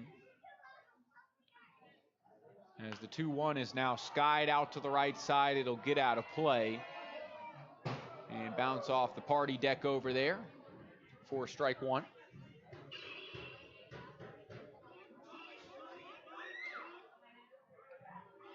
Olson, the Lincoln, Nebraska native, attending Arkansas State, was the starting second baseman for the second half of the season. And now Ethan Sitzman, the leadoff man, goes down on strikes here, and Jaden Tomas picks up out number 3 in this top of the 9th inning. So the Pios will come to bat after another run added to the scoreboard. Wesco Service Solution success. The Wheat City Whiskey Jacks lead 18-4 at Oregon Trail Park Stadium as we head to the bottom of the 9th. You're listening to Pios Baseball on KNEB.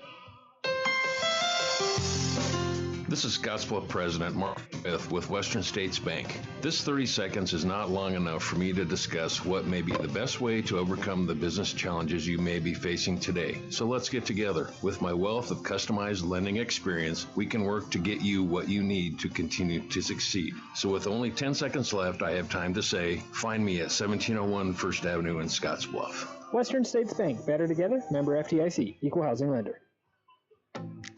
Have you been waiting for better coverage and service? Well, that's exactly what you get when you join Viera Wireless, the better local and national network.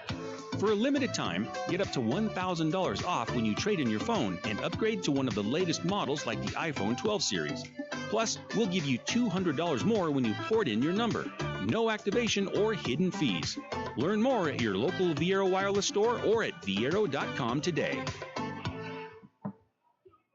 Katie, remember the day you made me the happiest man alive? I asked if you wanted to live to the fullest, to wake up every morning savoring potato olays, fluffy scrambled eggs, and breakfast burritos from Taco John's, and you said, "Get your hands off my burrito." Oh, Katie, I love when you whisper sweet nothings. Wake up and go with bigger, bolder, better breakfast, only at Taco John's. Drive-thru open at 6 a.m., dining room open at 8. Taco John's, with locations in Scottsbluff, Gearing, and Bridgeport.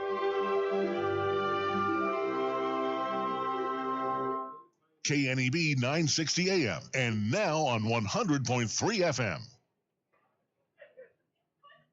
Back now for the bottom of the 9th inning. New pitcher into the game is Griffin Sharon, the right-hander who's seen 7 outings out there on the mound so far this year, 1 start, a 1-1 record, and a total of 9.1 innings of work, 11 strikeouts, 13 walks, and 14 hits out there on the mound. As once again, fireworks going off over center field. If you hear that popping, that's what it is. As warm-ups conclude here, music not even on here through the warm-ups, and that just kind of tells you the story of the night. It's been a tough one here at Oregon Trail Park Stadium, 18-4 ball game. But the Pios trying to make the most of it here in this bottom of the 9th and put together some hits, pad the stat lines a little bit, and get some high spirits going into Game 3 tomorrow. It'll start with Jared Mazzaferro, the shortstop, who's 2 for 3 tonight, has a triple and a single, 2 RBIs and a run as well. Right-handed hitting shortstop. We'll see the first pitch from the righty, Griffin Sharon. Oh, that one misses low. A cricket pitch which was spiked in the dirt for ball one.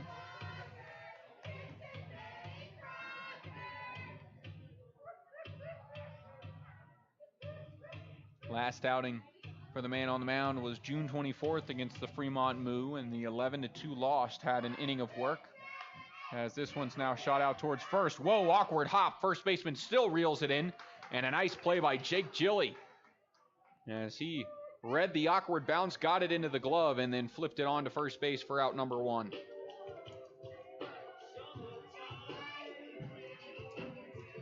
Pios down to their final pair of outs. It's Clay Cutter stepping up to the plate, and he's looking for his first hit of the day. Does have an RBI in his last at bat on the ground out. He's grounded out to third twice and reached on an error in his first AB. First pitch to him from Sharon. That one upstairs misses ball one. Clay Cutter, Centennial, Colorado native. At Iowa Western, as he swings through this one, and it's an even count 1-1. Cutter went to Cherry Creek High School. Batted .400 his junior year. Senior year canceled due to COVID. And then his first year at Iowa Western was a good one. 23 games for the Reavers. A .385 average, .458 on base, along with 15 RBIs as a true freshman, as he looks to have another good season in 2022, and then hopefully get picked up by a Division I school. That's the plan for all the JUCOs, or the dream, I should say. JUCO Bandits, as they're called, as this one's fouled away and the count goes to 1-2.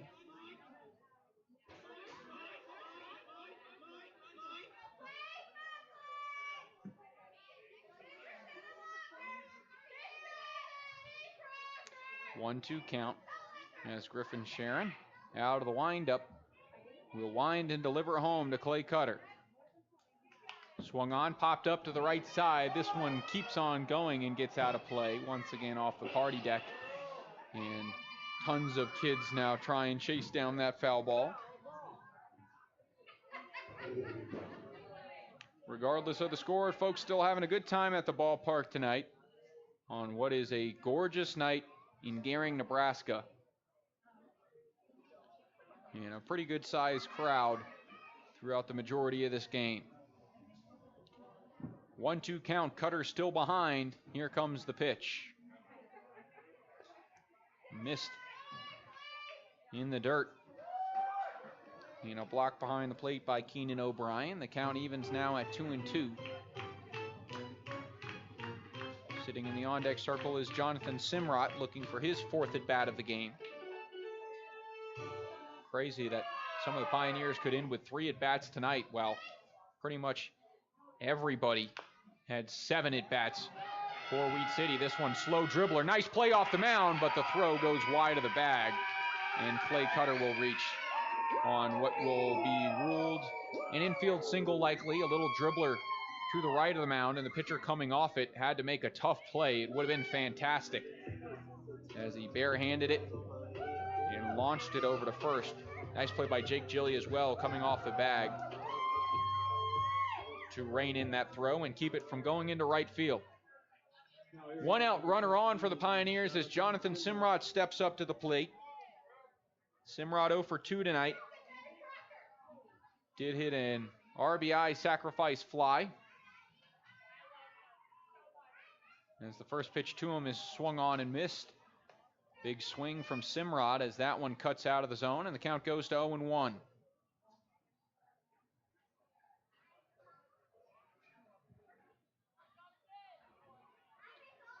Cutter leads off of first base, and the righty takes a peek and now comes home out of the stretch. The 0-1, that one catches the bottom of the zone and turns to 0-2.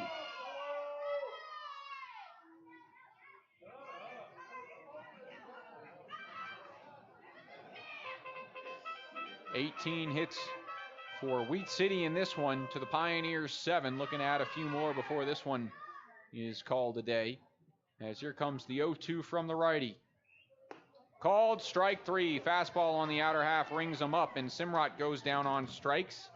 He'll be out number 2. Pios down to their final out here in this one, which has been an absolute offensive showing for Wheat City. If they can put up these type of numbers with their offense in the second half, then they sure are a contender in the Lewis Division, as Soares Valley winning the Lewis Division for the first half, earning the playoff bid for that one in home field advantage, while the Pios doing the same in the Clark Division. As the first pitch home to John Ponder misses off the plate, it's ball 1. Second half starting tomorrow, so the Pios will look to start hot, reset from this one, and still come away with a series win if they can win the tiebreaker in Game 3.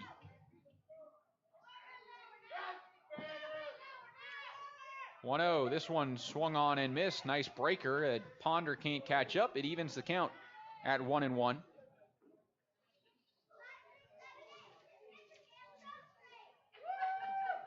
Russell's Automotive, your family-owned go-to for all your quality automotive repair needs. Visit Russell's Automotive in Scottsbluff. Trying to get all the ad reads in before this one wraps up, as it's dribbled back to the mound. Not even moving is the pitcher, and Griffin Sharon fires on to first base for out number 3. Wheat City puts together one heck of an outing. It's 18 hits for the Wheat City Whiskey Jacks and 4 home runs, as they certainly were jacking the ball all over the yard. An 18-4 victory as the Pioneers fall. They move to 23-8 and wrap up the first half with that record. 15-2 at home on the year, ending their 15-game home win streak. All win streaks got to come to an end eventually, and that is the story tonight. We're going to take a quick break. When we come back, we'll have the Runza post-game show. Try and make it quick for you as we wrap up, and then get you set for first pitch tomorrow and ready for the road trip after that one. You've been listening to Pios Baseball on KNEB as Western Nebraska falls 18-4. Man, flies are annoying, aren't they? Especially when there could be 2,000 of them sitting on each cow in your herd. This can lead to stress that ultimately cuts down into your bottom line, and that's even more annoying. Using Purina Wind and Rain Mineral with fly control can help cut down the horn fly population, and it doesn't clump up so there's no waste, which means you can get less of that annoying fly buzz and more of that good buzz when people see how great your cattle look. Feed with greatness with Purina Wind, Rain, and Mineral with fly control. Learn more at Marker Ag at 718 21st Avenue in Scottsbluff, or call us at 633-1057, or like us on Facebook. Oh, that's the sound of someone at Papa Murphy's using fresh ingredients to make your pizza. And this is the sweet sound of your oven timer telling you that your home-baked Papa Murphy's pizza is done. Because at Papa Murphy's, we believe that Tuesday deserves something different, like your new way of telling your family pizza is ready. Come and get it! Okay. Every Tuesday, get any large pizza for just $10. Papa Murphy's. Change the way you pizza. Hi, I'm Kathy Birch from Van Newkirk Real Estate. Van Newkirk Real Estate is more than a realtor. We're your helping hand of knowledge when it comes to the investment you'll make buying that perfect home. We help you discover what's right for you and your financial situation. Whether you need commercial, residential, farm property, no one will compare to the service we're about to give you. Call one of our agents today at 632-8700 for the best real estate help possible, and we're happy to show you that service is what we sell. Look like a team, work like a team with professional uniforms from Ideal Linen and Uniform. Shirts, pants, coveralls, lab coats, scrubs, cook shirts, aprons, and much more. Ideal also offers flame-retardant garments and feature the Ideal Connect tracking system. So when your uniforms are sent for laundry service, they will be tracked and returned professionally, cleaned and pressed. For a free quote and to see our entire line, go to ideallinen.com or stop by 506 South Beltline Highway in Scottsbluff. Locally owned and operated for over 100 years. Behind every farm and ranch is a family. At J.G. Elliott Insurance Center, we treat all our clients like family. I'm Lex Larson, farm and ranch insurance producer. Together, we will work side by side to get to know you and your operation. We can provide comprehensive coverage for your farm, ranch, machinery, livestock, and so much more. The right insurance can help protect your family, your future, and keep your operation running in every season. Give me a call at 308-635-2023 or stop by our office in Scottsbluff. J.G. Elliott Insurance Center, a Platte Valley company. Now is the time to get all your school spirit gear, and the place to get everything you need is Logos in Gearing. School spirit is what they do at Logos. Whether you're a bulldog, a bearcat, or a tiger, they've got everything you need, from sweats to hats and, of course, t-shirts and sweatshirts. Need something for the entire team? Stop into Logos, and the guys will custom design it, print it, and have it ready for the game. There is no job too big or small for Logos. Logos in downtown Gearing. It's time now for the Runza postgame show, presented by Runza Restaurants. Runza makes a great stop before or after every game. Win or lose, Runza makes it all better. Now with the Runza postgame show, once again, Zach McKinstry. Welcome into the Runza postgame show. Runza doesn't like to think of themselves as just another restaurant in town. They like to think of themselves as part of the community. Runza with locations in Scottsbluff, Gering, and Chadron.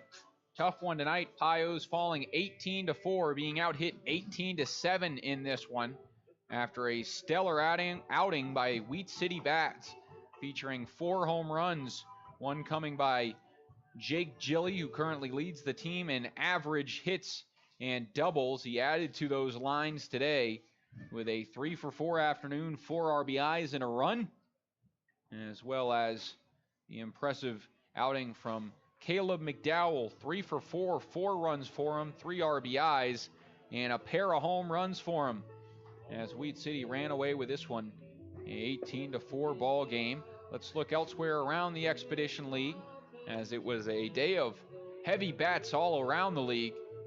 We'll start with the Badlands Big Sticks on top of the Casper Horseheads 8-3 in the bottom of the 8th in Casper. The Spearfish Sasquatch and Sioux Falls Sunfish finished their game 19-14. So 33 runs crossing the plate in that one. An absolute slugfest there. Fremont was trailing 8-7 to the Sodbusters. They are now up 18-8. So that goes to show you what the Fremont Bats can do. Canyon County Spuds up 7-5 on the Mining City Tommyknockers, and the Soares Valley Saberdogs didn't stop. They're up 20-7 on the Pierre Trappers. So maybe tonight it was just lucky bats all the way around the league. That's what we'll stick with as the Pios fall 18-4 to the Wheat City Whiskey Jacks. Going to take a quick break. When we come back, last segment on the Runza postgame show, we'll go over the Taco John's player of the game and then get you set up for tomorrow. You're listening to the Runza postgame show and Pios baseball on KNEB. Hydrozen. Unplug and recharge. What is Hydrozen? It's total body relaxation. It's total body recharge. It's floating weightless on water. Floating your aches, pains, stresses, and worries away. Hydrozen is a revolutionary new therapy using Epsom salt saturated water as a way to relax and rejuvenate your body. And it's now available in Scottsbluff. It is for most ages and has many benefits to the mind and body. Visit hydrozenfloat.com or call us at 308-63-FLOAT.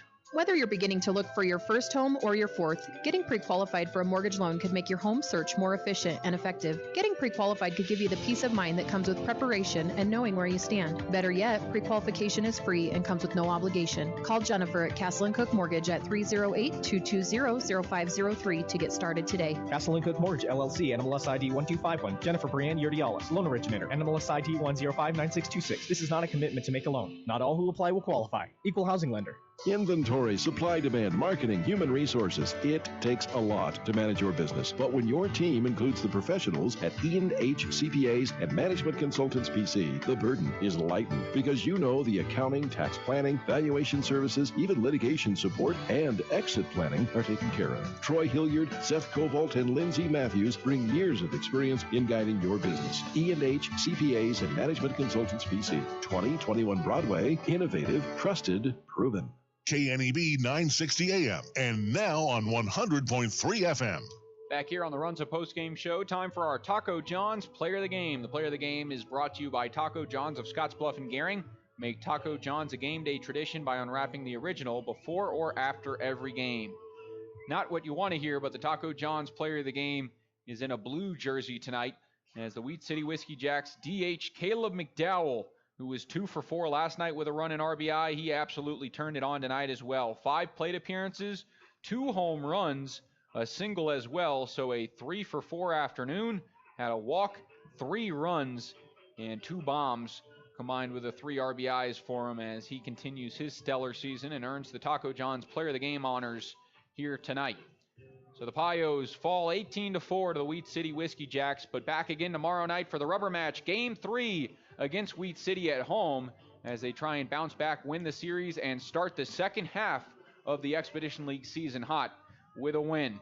So we'll be back here at 6:35, first pitch for that one, as you're going to want to tune in to watch the Pios bounce back from that loss, as I guarantee you they will.